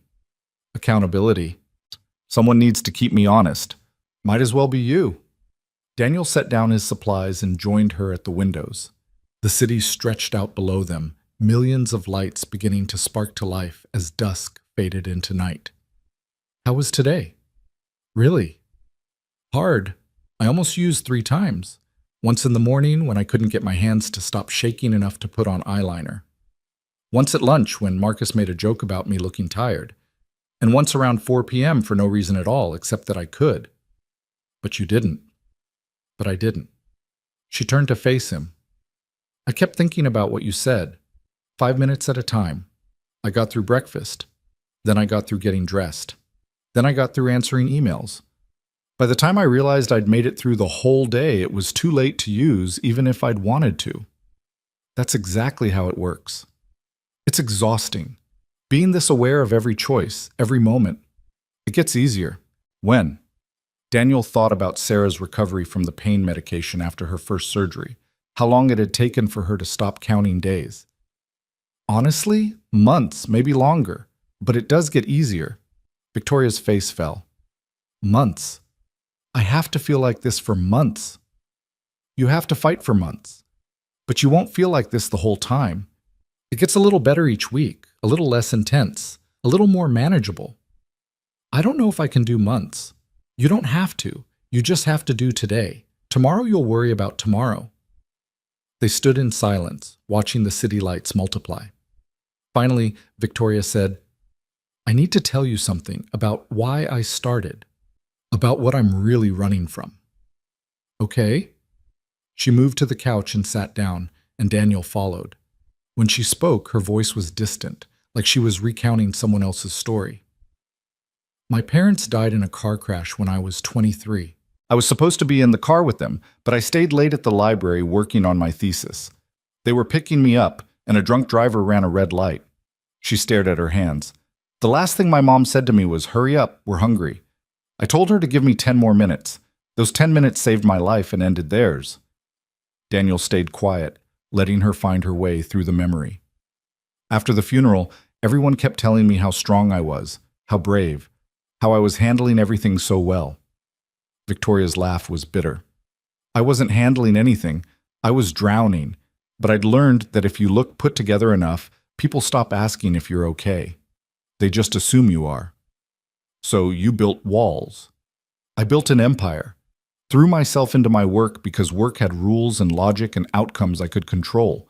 People can't leave you if you never let them close enough to matter. Things can't fall apart if you're holding them together through sheer force of will. And the drugs? Started as performance enhancement. Everyone in tech uses something. Adderall, modafinil, microdosing psychedelics. It's practically expected if you want to keep up with the 20-year-olds who can code for 48 hours straight. She picked at her cuticle. But then it became less about performing better and more about just performing at all. About getting through another day of being Victoria Hale when I was so tired of being her. Who do you want to be instead? The question seemed to catch her off guard. I don't know. I don't think I've ever asked myself that. I've always just been whoever I needed to be to succeed, to prove I wasn't broken by what happened, to show everyone that Victoria Hale doesn't fall apart. Except you are falling apart. You have been for years. I know. Her voice cracked. And I'm terrified that if I stop holding it all together, there won't be anything left, that I'm just an empty shell with good branding. Daniel reached over and took her hand. You're not empty. You're exhausted. There's a difference. How do you know? Because empty people don't fight. They don't call for help at 6 a.m. They don't stay awake all night resisting the thing that would make the pain stop. He squeezed her hand. You're fighting, Victoria. That means there's something in there worth saving.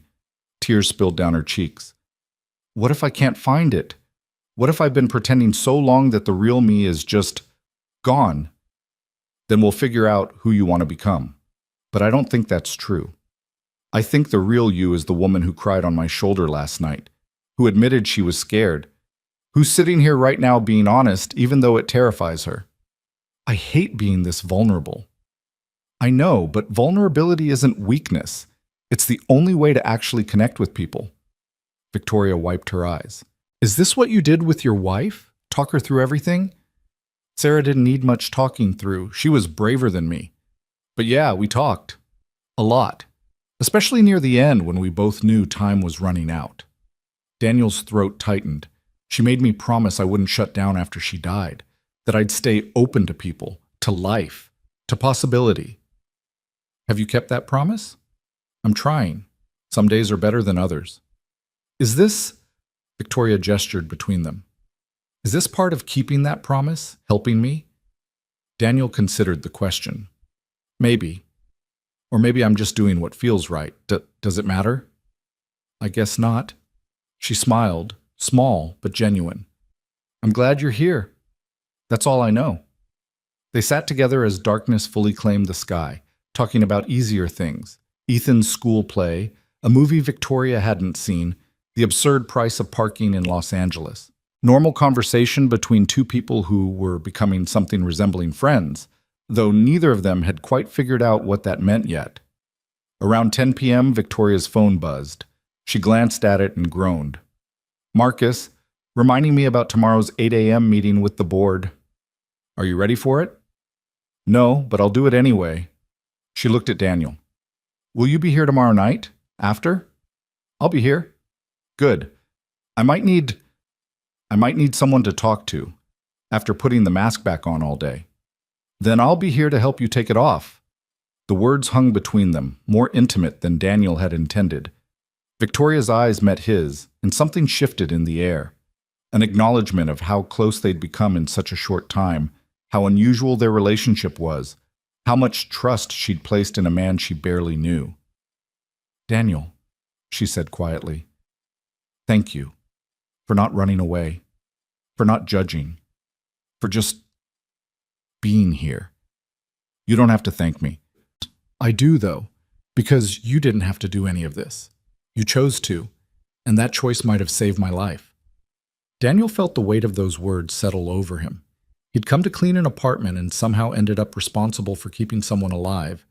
It should have felt like too much, like a burden he hadn't signed up for. Instead, it felt right, like this was exactly where he was supposed to be. The days that followed fell into a new rhythm.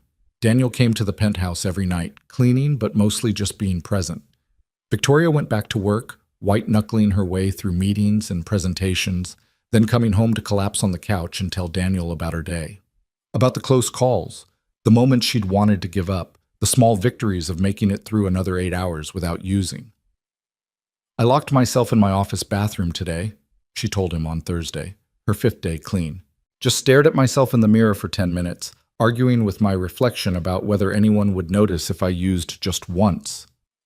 "What convinced you not to?" "I imagined having to tell you I'd failed, and I couldn't do it, couldn't stand the thought of disappointing you." "You need to find better reasons than that. Reasons that come from you, not from me." "I'm working on it, but for now, not disappointing you is enough." By the second week, Victoria's physical symptoms had started to ease. The shaking decreased. The nausea faded. She started eating real meals instead of just toast and soup. But the psychological battle intensified. Without the drugs to numb everything, she felt every emotion at full volume, the anxiety, the grief, the crushing loneliness she'd been medicating away for years. "I don't know how to do this," she said one night, pacing the penthouse like a caged animal. "How to just feel everything. It's too much. It's overwhelming." "Then don't feel it all at once. Pick one emotion. Just one. Let yourself experience it fully, then move on." "Which one?" "Your choice." Victoria stopped pacing and closed her eyes. When she opened them, they were filled with rage. "I'm angry. I'm so angry at myself for letting it get this bad, for being weak, for needing drugs to function, for wasting years of my life running from pain instead of dealing with it." "Okay, so be angry. That's allowed." "Is it?" "Because I don't remember the last time I let myself be angry. I'm supposed to be measured, professional, in control." "You're in your own home. You can be whatever you want." Victoria picked up a decorative pillow from the couch and threw it across the room. It hit the wall with a soft thump, completely anticlimactic. She laughed despite herself. "That's it? That's anger?" "Try a different approach." Daniel stood up. "Come on, we're going to the balcony." "Why?" "Just trust me." He led her outside into the cool night air. The city noise drifted up from far below. Sirens, horns, the ambient hum of millions of people living their lives. "Now scream," Daniel said. "What?" "Scream, as loud as you can. No one can hear you up here." "That's insane." "So? You've been acting sane for years and look where it got you. Try insane for once." Victoria stared at him like he'd lost his mind. Then, slowly, she turned toward the city and opened her mouth. The first sound that came out was weak, tentative. But then something broke loose inside her, and she screamed, really screamed, pouring out years of frustration and pain and fear into the uncaring night. When she finally stopped, she was crying again, but this time it felt different, cleansing almost, like she'd purged something toxic. "Better?" Daniel asked. "Yeah, actually, yeah." She wiped her eyes and laughed. "I probably sounded like a crazy person." "Welcome to being human. We're all a little crazy." They stood on the balcony together, the wind whipping Victoria's hair around her face, and for the first time since Daniel had met her, she looked free. Not put together, or professional, or controlled. Just free. "I want to tell them," she said suddenly. "The board. Marcus. Everyone. I want to tell them the truth." Daniel turned to face her. "Are you sure?" "No. But I'm tired of lying, tired of pretending, and I think if I don't tell someone official, someone who can hold me accountable, I'll eventually convince myself I can use just once, and it'll be fine." She met his eyes. "I need external accountability. Real consequences if I fail." "Okay. When?" "Next board meeting, 3 days from now." She took a shaky breath. "Will you come with me?" "To the board meeting?" "No, that would be weird, but after. Wait for me somewhere. I'm going to need someone when it's over, regardless of how it goes." I'll be there. Victoria nodded, squaring her shoulders like she was preparing for battle. Okay. I can do this. You can do this. The next 3 days were the longest of Daniel's life. Victoria called him twice in the middle of the night, panicking about the upcoming meeting, convinced she was about to destroy everything she'd built. Each time, Daniel talked her down, reminded her why she was doing this, convinced her to wait until morning before making any final decisions. What if they fire me? She asked at 2 a.m. the night before the meeting. What if they force me out of my own company? Then you'll figure out what comes next. But Victoria, living in fear of what they might do is worse than knowing for sure. Is it though? Yeah, it is. Trust me. The day of the board meeting, Daniel couldn't focus on anything. He dropped Ethan at school, went home, tried to sleep, gave up, and spent the afternoon pacing his apartment. Victoria had texted him at 7 a.m., meeting at 2 p.m. At 2, I'm terrified. He'd responded, terrified means you care. That's good. You've got this. No response after that.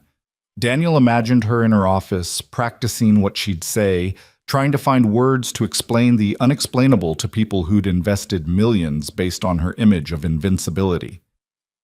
At 4 p.m., his phone finally rang. It's done, Victoria said, her voice hollow. How did it go? I don't know. They didn't fire me, but they want me to take a leave of absence, minimum 3 months. They're putting the COO in charge temporarily while I go to treatment. Treatment. Rehab. They found a place in Malibu, very discreet, very expensive, for executives and celebrities who can't have their problems become public. She laughed bitterly. Apparently this happens more often than you'd think in Silicon Valley. They have a whole protocol for it. Daniel's heart sank. 3 months. When do you go? Tomorrow. They want me to start immediately, before word gets out. Before I change my mind. She paused. I'm at a coffee shop near your apartment. Can you come? I know it's the middle of the day, but I can't go home yet. Can't be alone. Send me the address. I'll be there in 10 minutes. He found her in the back corner of a small cafe, hunched over a cup of tea she clearly hadn't touched. She looked smaller somehow, diminished, like admitting the truth had physically shrunk her. Daniel slid into the seat across from her. Hey, he said softly. Hey. She attempted a smile. So that happened. How do you feel? Terrified, relieved, humiliated, grateful. Victoria wrapped her hands around the mug. They were actually kind about it. Well, most of them. Richardson wanted me gone immediately. But the others, they talked about similar situations with other CEOs, other companies. Made it sound almost normal. It is normal. Addiction doesn't discriminate. I know.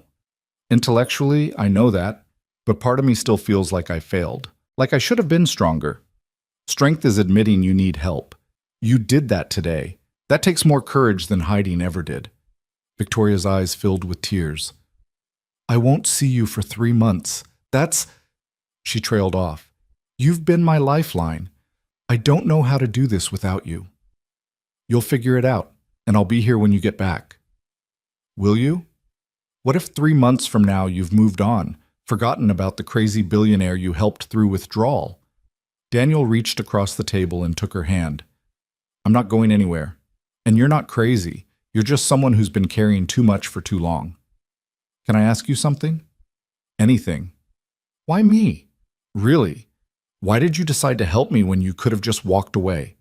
Daniel thought about Sarah, about regret, about second chances and redemption. But more than that, he thought about Victoria. Not the billionaire, but the woman crying in his arms, the person underneath the armor. Because you reminded me that everyone's fighting something, he said finally. And because I like the person I've gotten to know these past few weeks. The real you, not the version you show the world. That person's worth fighting for. Victoria squeezed his hand. I'm going to miss you. I'm going to miss you too. But this is good, Victoria. Treatment is good. You'll get real help from people who actually know what they're doing, not just a cleaning man winging it. The cleaning man did pretty well, I think. I kept you alive until you could get real help, that's all. That's everything. She stood up, still holding his hand. Walk me out? They left the cafe together and stood on the sidewalk as afternoon traffic rushed past. Victoria looked up at the sky, then back at Daniel. "Thank you," she said, "for seeing me, for staying, for not giving up even when I wanted to give up on myself." "You're welcome. Now go get better. Real better, not just surviving better." "I will." She hesitated, then pulled him into a hug. "I'll call you, if they let me. I don't know what the rules are about outside contact." "I'll be waiting." Daniel held her tightly, this woman who'd somehow become important to him in ways he hadn't anticipated. "You're going to be okay, Victoria. Better than okay." When she pulled back, she was crying again, but smiling too. "See you in 3 months, Daniel Brooks. See you in 3 months." He watched her get into a car, not a town car, just a regular Uber, and drive away.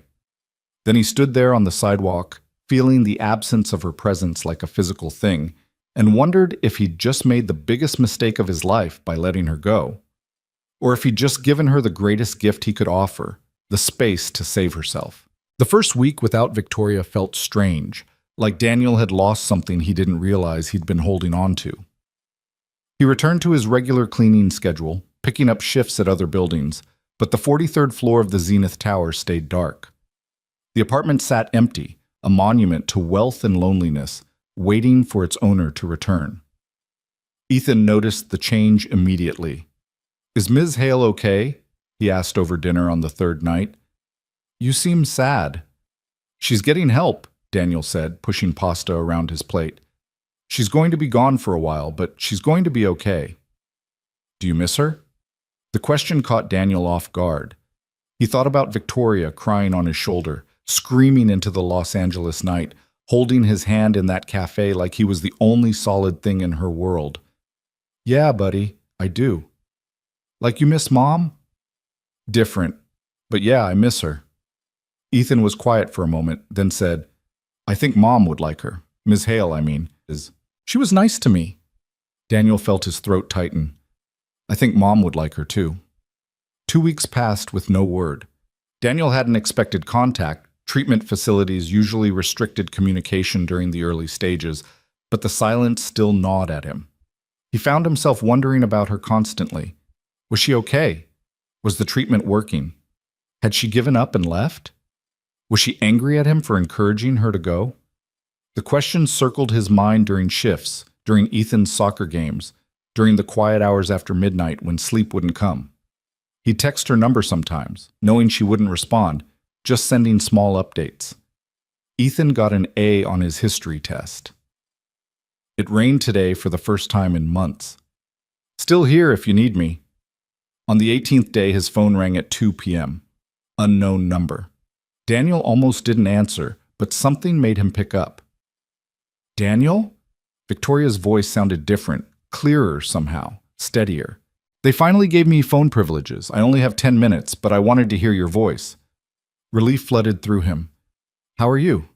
Are you okay?" "I'm getting there. It's hard. Really hard. But good hard, if that makes sense."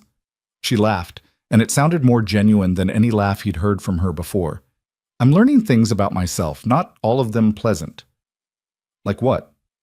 "Like I've been running from my parents' death for 15 years. Like I built an empire as a monument to prove they didn't die for nothing, but I never actually grieved them. Like I don't know who I am when I'm not being Victoria Hale, CEO." She paused. "It's terrifying and liberating at the same time." "That sounds like progress." "My therapist says the same thing. Dr. Chen, she's tough but good. Makes me actually think instead of just deflecting." Victoria's voice softened. "I told her about you, about how you helped me." "What did she say?" "That I'm lucky. That a lot of people don't have someone who sees past their defenses, someone who cares enough to stay." She was quiet for a moment. "I miss you, Daniel. Is that weird? To miss someone I barely know?" "You know me, maybe better than people who've known me for years."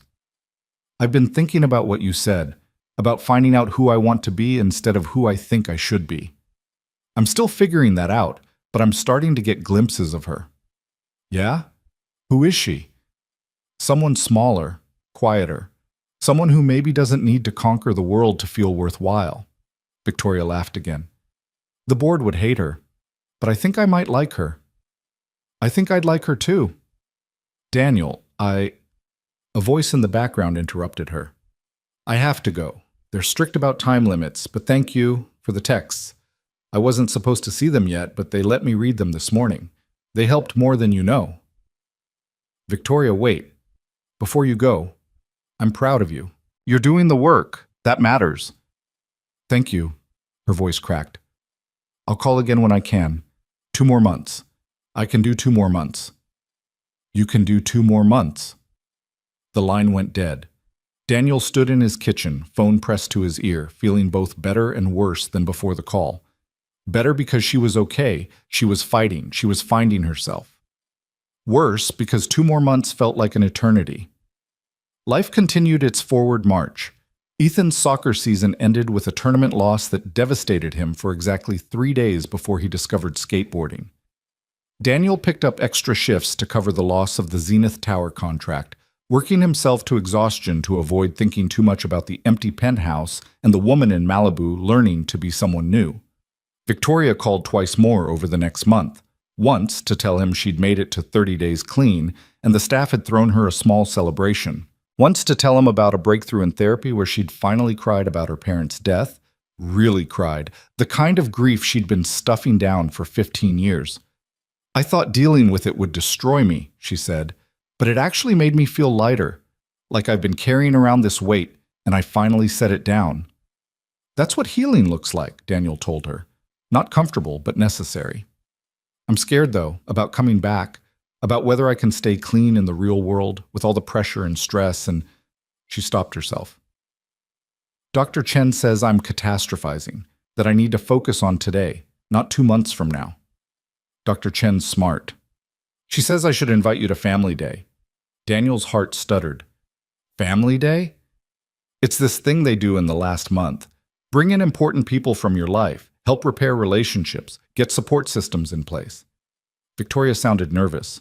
You don't have to come. I know it's weird and we're not family, but you're the closest thing I have to... I'll come. Just tell me when. Really? Really? 3 weeks later, Daniel drove to Malibu. The treatment center was tucked into the hills, discreet and expensive looking, with ocean views and meditation gardens. He felt completely out of place pulling up in his 12-year-old Honda, surrounded by luxury cars and drivers in suits. A staff member met him at the entrance. You're here for Victoria Hale? Yes. Follow me. She's waiting in the garden. They walked through pristine hallways decorated in soothing neutrals, past rooms where Daniel caught glimpses of other people doing the same hard work Victoria was doing.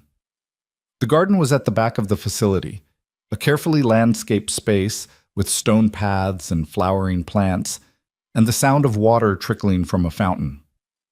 Victoria sat on a bench overlooking the ocean, her back to him. She'd cut her hair, shorter, just past her shoulders, and she wore simple jeans and a white t-shirt. No suit, no armor. When she turned at the sound of his footsteps, Daniel barely recognized her. She looked younger, softer, real. Hi, she said, standing up. You came. I said I would. They stood there awkwardly for a moment, this man and woman who'd become so important to each other under the strangest circumstances, now reunited in a place dedicated to healing. Then Victoria crossed the distance between them and hugged him, and Daniel held her like he'd wanted to since the day she drove away. You look good, he said when they pulled apart. Healthy. I feel good, scared but good. She gestured to the bench. Sit? We have an hour before the family session starts. They sat together, looking out at the Pacific. The ocean stretched endless and blue, waves crashing against rocks below with rhythmic persistence. Thank you for coming, Victoria said. I wasn't sure you would. Wasn't sure you'd want to be dragged deeper into my mess. It's not a mess anymore. It's recovery. Still, you have your own life. Your son. I'm sure you have better things to do than drive to Malibu to see your former client work through her issues. Victoria. Daniel turned to face her. You're not my former client. You're my friend. And friends show up. Her eyes filled with tears. I'm not used to having friends. Real ones, I mean. People who don't want something from me. Get used to it. She smiled, wiping her eyes. I've learned so much here. About myself. about why I used, about what I was really running from. She picked at a loose thread on her jeans. My therapist says I built an identity around achievement because I needed to prove my parents' sacrifice meant something, that I was worthy of surviving when they didn't. That's heavy. It is, but acknowledging it helps, makes it less powerful. She looked at him. She also says I have to build a support system for when I leave. People who know the truth and can help keep me accountable. I don't have many people who fit that description. You have me. I do, and I'm grateful for that. But Daniel, you can't be my only support. That's too much pressure on one person. So we find others. How? I don't exactly have a lot of honest relationships. Then you build them. Start fresh. Find people who know the real you, not the brand. Victoria laughed. The real me is kind of a disaster. The real you is brave and human and worth knowing. They talked until it was time for the family session, Victoria telling him about group therapy and meditation practices and the tools she was learning to manage stress without substances. Daniel told her about Ethan's skateboarding phase and the new client he'd picked up at another building and how strange it felt to clean apartments without wondering if she was okay. The family session was intense. Victoria sat in a circle with Daniel and her therapist and two other patients with their own support people, talking about fears and triggers and plans for life after treatment. Daniel listened as Victoria outlined her strategy: reduced work schedule, regular therapy, meetings with a support group for recovering addicts, boundaries with her board about expectations and workload. I'm also considering stepping back from the CEO role, she said, and the words seemed to cost her something. Maybe moving to a different position in the company, chief innovation officer or something. Less day-to-day pressure, more creative work. How do you feel about that? Dr. Chen asked. Terrified. The company is my identity. Has been for 10 years. Giving up control feels like giving up who I am. Victoria glanced at Daniel. But a friend reminded me that maybe who I've been isn't who I want to be anymore. After the session, they walked through the gardens again. The sun was starting to set, painting the sky in shades of orange and pink. 2 more weeks, Victoria said. Then I'm back in the real world, back to the penthouse and the company and all the triggers that made me use in the first place. But you'll be different, stronger. Will I, though? What if I get back and everything's too much and I can't handle it? Then you call me, or your therapist, or your sponsor. You don't have to handle it alone. Victoria stopped walking and turned to face him. Can I ask you something, and I need you to be completely honest? Always. Why are you really doing this? What do you get out of helping me? Daniel had asked himself the same question 100 times over the past 3 months. He'd examined his motivations, questioned whether this was about Victoria or about Sarah, about redemption or about something else entirely. At first it was about Sarah, he said honestly, about not failing someone again. But somewhere along the way, it became about you, about seeing someone fight so hard to save themselves and wanting to support that fight. He met her eyes. You matter, Victoria. Not your company, not your money, not your achievements. You, the person underneath all that. She matters. I'm not used to mattering for just being me. Then get used to that too. She laughed through tears. You keep telling me to get used to things because you keep acting like you don't deserve basic human connection. Maybe I don't. Maybe I've been such a terrible person for so long that... Stop. Daniel's voice was firm. You made mistakes. You got lost. You needed help. None of that makes you terrible.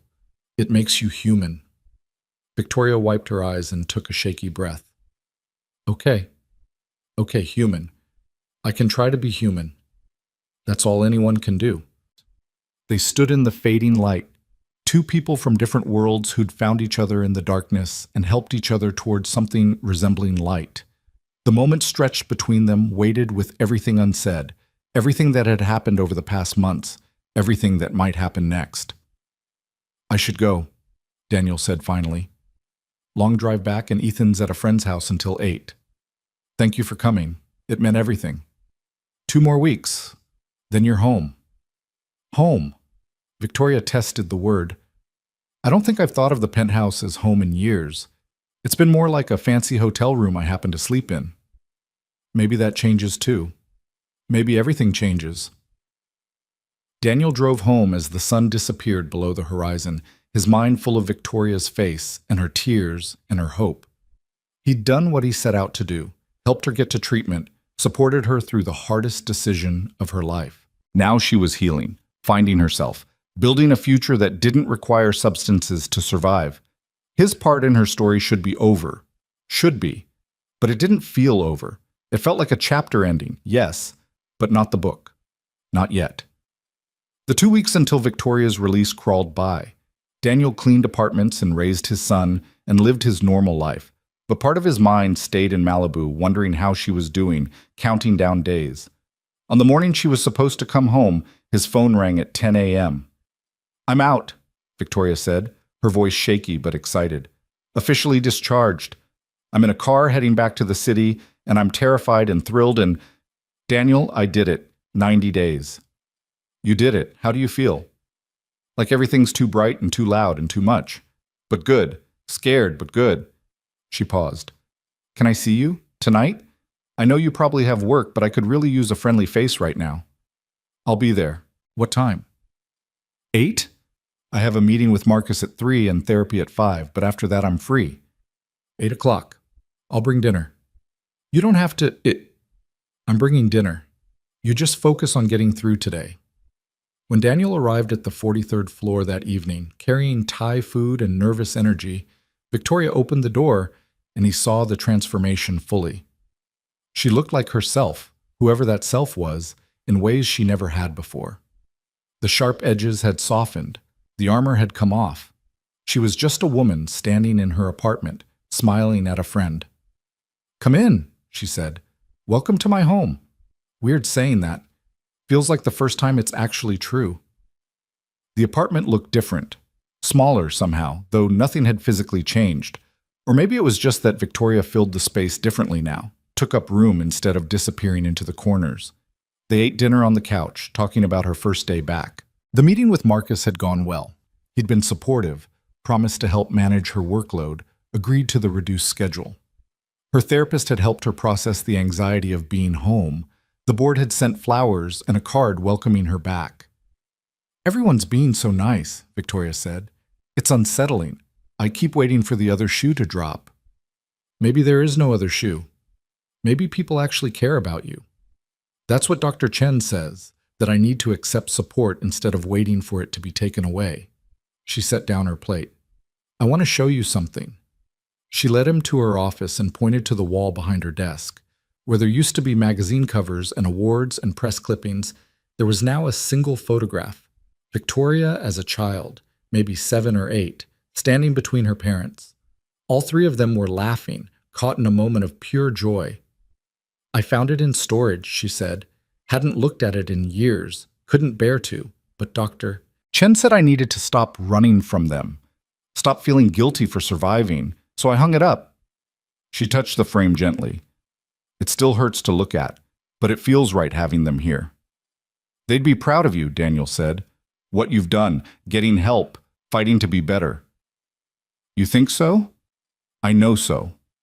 They returned to the living room and Victoria poured them both tea, chamomile calming, part of her new routine.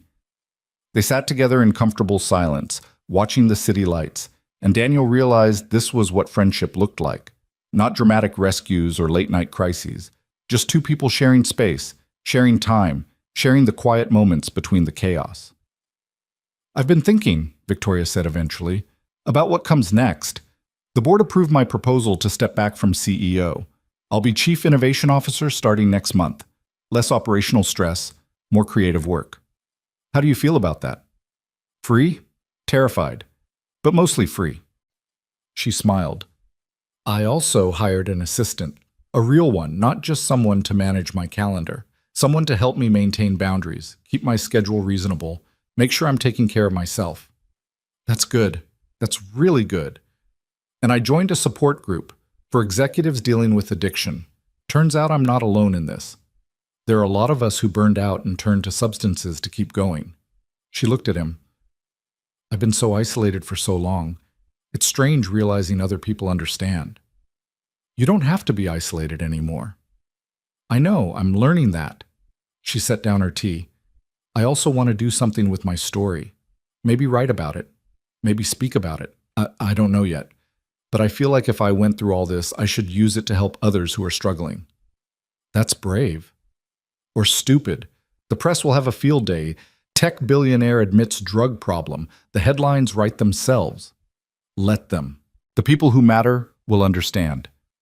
Victoria was quiet for a moment, then said, "You matter, Daniel. I need you to know that. What you did for me, it saved my life. Literally. I would have died in that apartment if you hadn't seen me, really seen me. You saved yourself. I just gave you a push in the right direction. You gave me more than a push. You gave me hope. Showed me what real support looks like. Taught me that vulnerability isn't weakness." Her voice cracked. "I don't know how to repay that." "You don't repay it. You pay it forward." "How?" "However you want. Write your story. Help other people. Build a life worth living. That's the best repayment I could ask for." They talked until midnight, about recovery and resilience, about Ethan and her company, about all the small ways life continued to surprise them both. When Daniel finally stood to leave, Victoria walked him to the door. "Same time next week?" she asked. "I don't clean here anymore, remember? You're not on my schedule. I'm not asking you to clean. I'm asking you to come as a friend. Have dinner. Talk. Unless you don't want to." "I want to," Daniel said quickly. "I'd like that." "Good. Because I need friends who knew me at my worst and stayed anyway. You're one of approximately 2 people who fit that description." "Who's the other?" "My therapist. But I pay her, so I'm not sure it counts." Daniel laughed. "I'll be here next week, same time. Bring Ethan if you want. I'd like to see him again. Maybe we could order pizza, watch a movie. Normal friend stuff." Normal friend stuff. I like that. Over the following months, a new pattern emerged. Daniel would visit the penthouse once or twice a week, sometimes with Ethan, sometimes alone. They'd have dinner and talk about their days, Victoria's therapy sessions and board meetings, Daniel's shifts and Ethan's school activities. They'd watch movies and play Scrabble and do all the normal things that friends did, slowly building a relationship that wasn't based on crisis or need, but on genuine affection. Victoria stayed clean. Some days were harder than others. She'd call Daniel at odd hours, talking through cravings or stressful board situations, but she didn't use. She went to meetings 3 times a week, saw Dr. Chen twice a week, and slowly rebuilt her life on a foundation of honesty instead of performance. 6 months after her return from treatment, Victoria invited Daniel and Ethan to a small celebration dinner. When they arrived, the apartment was full of people Daniel had never met. Victoria's assistant, a few colleagues from work, her sponsor from the support group, even Dr. Chen. "What's all this?" Daniel asked. 6 months clean," Victoria said, beaming. "Dr. Chen says milestones should be celebrated with the people who matter, so here you all are." Ethan ran off to explore the penthouse with Victoria's assistant's daughter, and Daniel found himself in conversation with Dr. Chen. "You're the cleaning man," she said. "Victoria talks about you constantly." "Does she?" "She credits you with saving her life. Says you saw her when she was invisible." Daniel felt uncomfortable with the praise. "I just did what anyone would do." "That's not true, and you know it. Most people would have looked away. You stayed." Dr. Chen smiled. "She's lucky to have you in her life." "I'm lucky to have her too." Later, when the guests had left and Ethan had fallen asleep on the couch, Daniel and Victoria stood at the windows overlooking the city. "Thank you for this," Daniel said, "for including us. You're the reason there's anything to celebrate." Victoria turned to face him. "I've been thinking about something. A way to pay forward what you did for me." "Yeah?" "I want to start a foundation for people in high-pressure industries dealing with addiction and mental health issues. Provide treatment, support, resources. Make it easier for people to get help before they hit rock bottom like I did." She was animated, excited in a way Daniel had never seen. "I've been working on the details with my lawyer. I want to fund it myself, make sure it's accessible, regardless of ability to pay." "Victoria, that's incredible. You inspired it.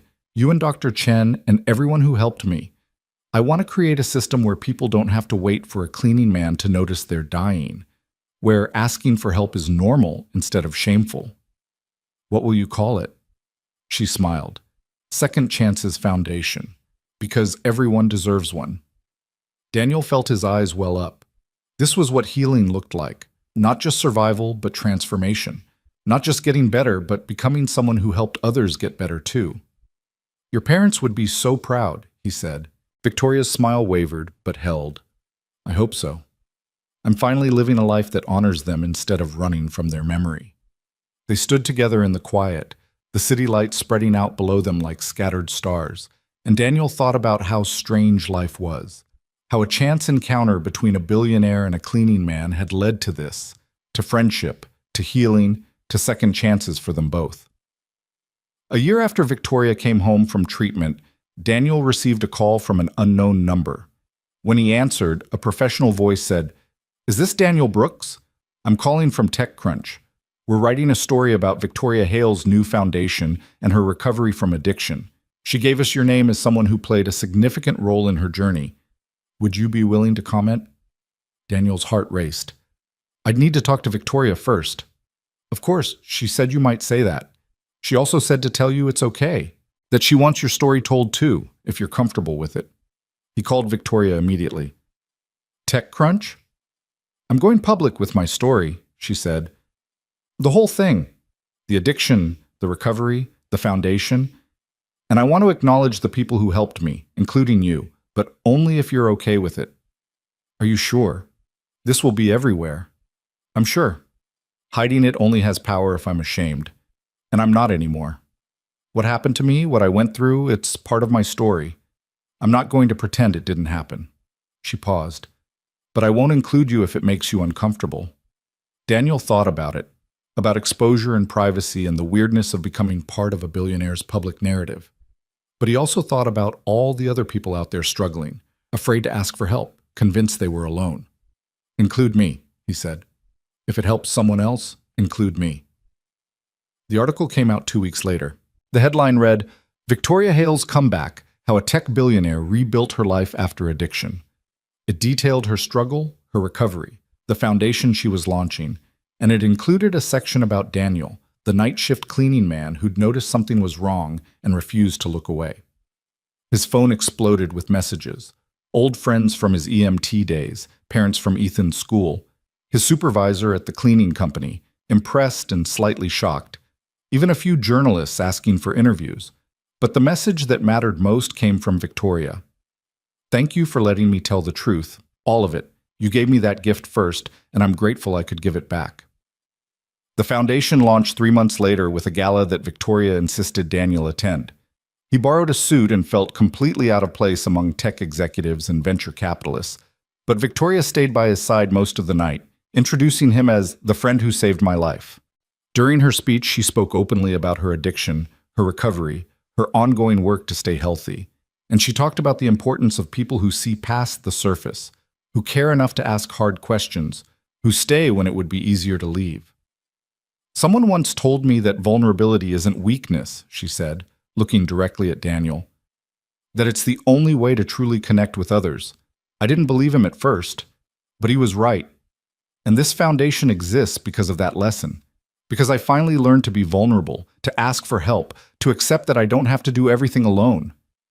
The crowd applauded. Daniel felt Ethan squeeze his hand. His son had insisted on coming, proud of his dad in ways Daniel was still learning to accept. After the gala, Victoria, Daniel, and Ethan went back to the penthouse for pizza and movies, their new tradition. Victoria had changed out of her gown into jeans and a sweater, comfortable in her own skin in ways she never had been before. "You know what's funny?" she said, sitting on the floor with them, pizza box open between them. "A year ago, I thought losing control of my image would destroy me. Thought admitting weakness would mean the end of everything I'd built. And now?" Daniel asked. "Now I realize I had it backwards. Admitting weakness didn't destroy me. It saved me. And the things I thought mattered, the perfect image, the constant achievement, the control, those were actually what was killing me." She smiled at Ethan, who was absorbed in the movie. "Real strength is letting people see you, really see you, scary as hell, but worth it." "You're doing good work," Daniel said. "The foundation, speaking out. You're helping people. We're helping people. I couldn't have done any of this without you." you would have found another way. Maybe, but I'm glad it was you. Victoria met his eyes. You asked me once what I was running from. I've been thinking about that question, and I realized I wasn't just running from my parents' death. I was running from the possibility of loss. If I never let anyone close, they couldn't leave. If I never showed weakness, no one could hurt me. If I controlled everything, nothing could surprise me. And now? Now I'm learning that the best parts of life are the things you can't control. The surprises, the connections, the moments that catch you off guard. She gestured around the penthouse. This place used to feel like a prison. Now it feels like home. Not because anything changed about it, but because I changed. They watched the movie, some animated thing Ethan had picked, and Daniel thought about transformations, about how people could change, really change, when they finally stopped running and faced the truth, about how second chances weren't just about survival, but about becoming someone new. Later, after Ethan had fallen asleep and Daniel was getting ready to carry him home, Victoria walked them to the door. Same time next week? She asked, the question that had become their ritual. Same time next week, Daniel confirmed. Bring Ethan, we're making tacos. You're cooking. Don't sound so shocked. I've been taking lessons. Dr. Chen says learning new skills is good for recovery. Plus, I was tired of ordering in every night. Daniel laughed. Victoria Hale, tech billionaire, learning to cook. The headlines write themselves. Let them. I'm done caring what headlines say about me. She smiled. I care what real people think. People who know me. Like you. Well, this real person thinks you're doing amazing. Right back at you. Daniel carried Ethan to the elevator, his son's head heavy on his shoulder, and as the doors closed, he caught one last glimpse of Victoria standing in her doorway. She waved and he waved back, and the simplicity of that moment, two friends saying goodbye, felt like the most profound thing in the world. Because a year ago, Victoria Hale had been dying in a penthouse, alone and desperate, hidden behind walls of money and success. And now she was learning to cook, building a foundation, living honestly, choosing vulnerability over perfection. A year ago, Daniel Brooks had been a cleaning man drowning in grief and regret, wondering if he'd ever stop punishing himself for not saving his wife. And now he'd helped save someone else. Not because it erased what happened with Sarah, nothing could do that, but because it proved that failure didn't have to be final. That second chances were real. That sometimes the people who need saving and the people who need to save get lucky enough to find each other. 6 months later, the Second Chances Foundation held its first graduation ceremony for people who'd completed treatment. Victoria stood on stage, flanking clients who'd fought their way back from the edge, and told her own story one more time. The room was full of families and friends, and people who'd all learned the same hard lesson, that asking for help wasn't weakness, it was wisdom. Daniel sat in the audience with Ethan, watching Victoria speak with confidence and honesty, and felt a sense of completion. This was what Sarah had wanted, for him to stay open to life, to connection, to possibility. He'd honored that promise in ways he never expected, had found purpose in the strangest places, had discovered that healing often happened in the space between two people willing to see each other truly. After the ceremony, Victoria found them in the crowd. What did you think? She asked, slightly breathless. I think you're exactly who you're supposed to be, Daniel said. Who's that? Someone real, someone brave, someone who takes her pain and turns it into something that helps others. He smiled. Someone worth knowing. Victoria's eyes filled with tears, the good kind, the kind that came from gratitude instead of grief. Thank you, Daniel, for everything, for seeing me when I was invisible, for staying when you could have left, for being exactly what I needed exactly when I needed it. You did the same for me. Did I? Yeah. You reminded me that saving someone doesn't undo the past, but it can change the future. You gave me a second chance too. Different kind, but just as important. They stood together in the crowded room, the billionaire and the cleaning man who'd somehow become friends, who'd somehow saved each other, who'd somehow proven that connection could happen anywhere, between anyone, if people were brave enough to be honest. Ethan tugged on Daniel's sleeve. Dad, can we get ice cream? Victoria promised. I did promise, Victoria said, laughing. Come on, there's a place down the street. My treat. They walked out into the Los Angeles evening, the three of them, and Daniel thought about beginnings and endings and all the messy, beautiful stuff in between. Thought about how sometimes the most important moments in life happened in the quiet spaces.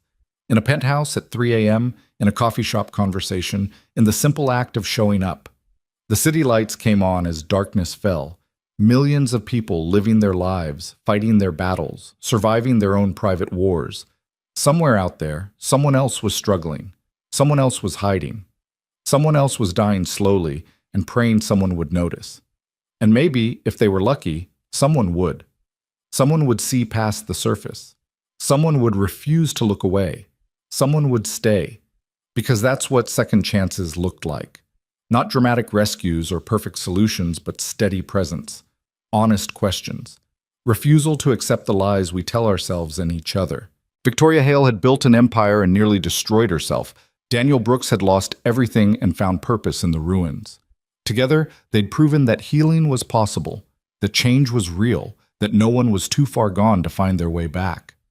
And as they walked through the Los Angeles night toward ice cream and conversation and the ordinary magic of friendship, they carried that truth with them, a light for others lost in their own darkness, a promise that survival was only the beginning, that the best parts of life happened after you stopped running and finally let yourself be seen.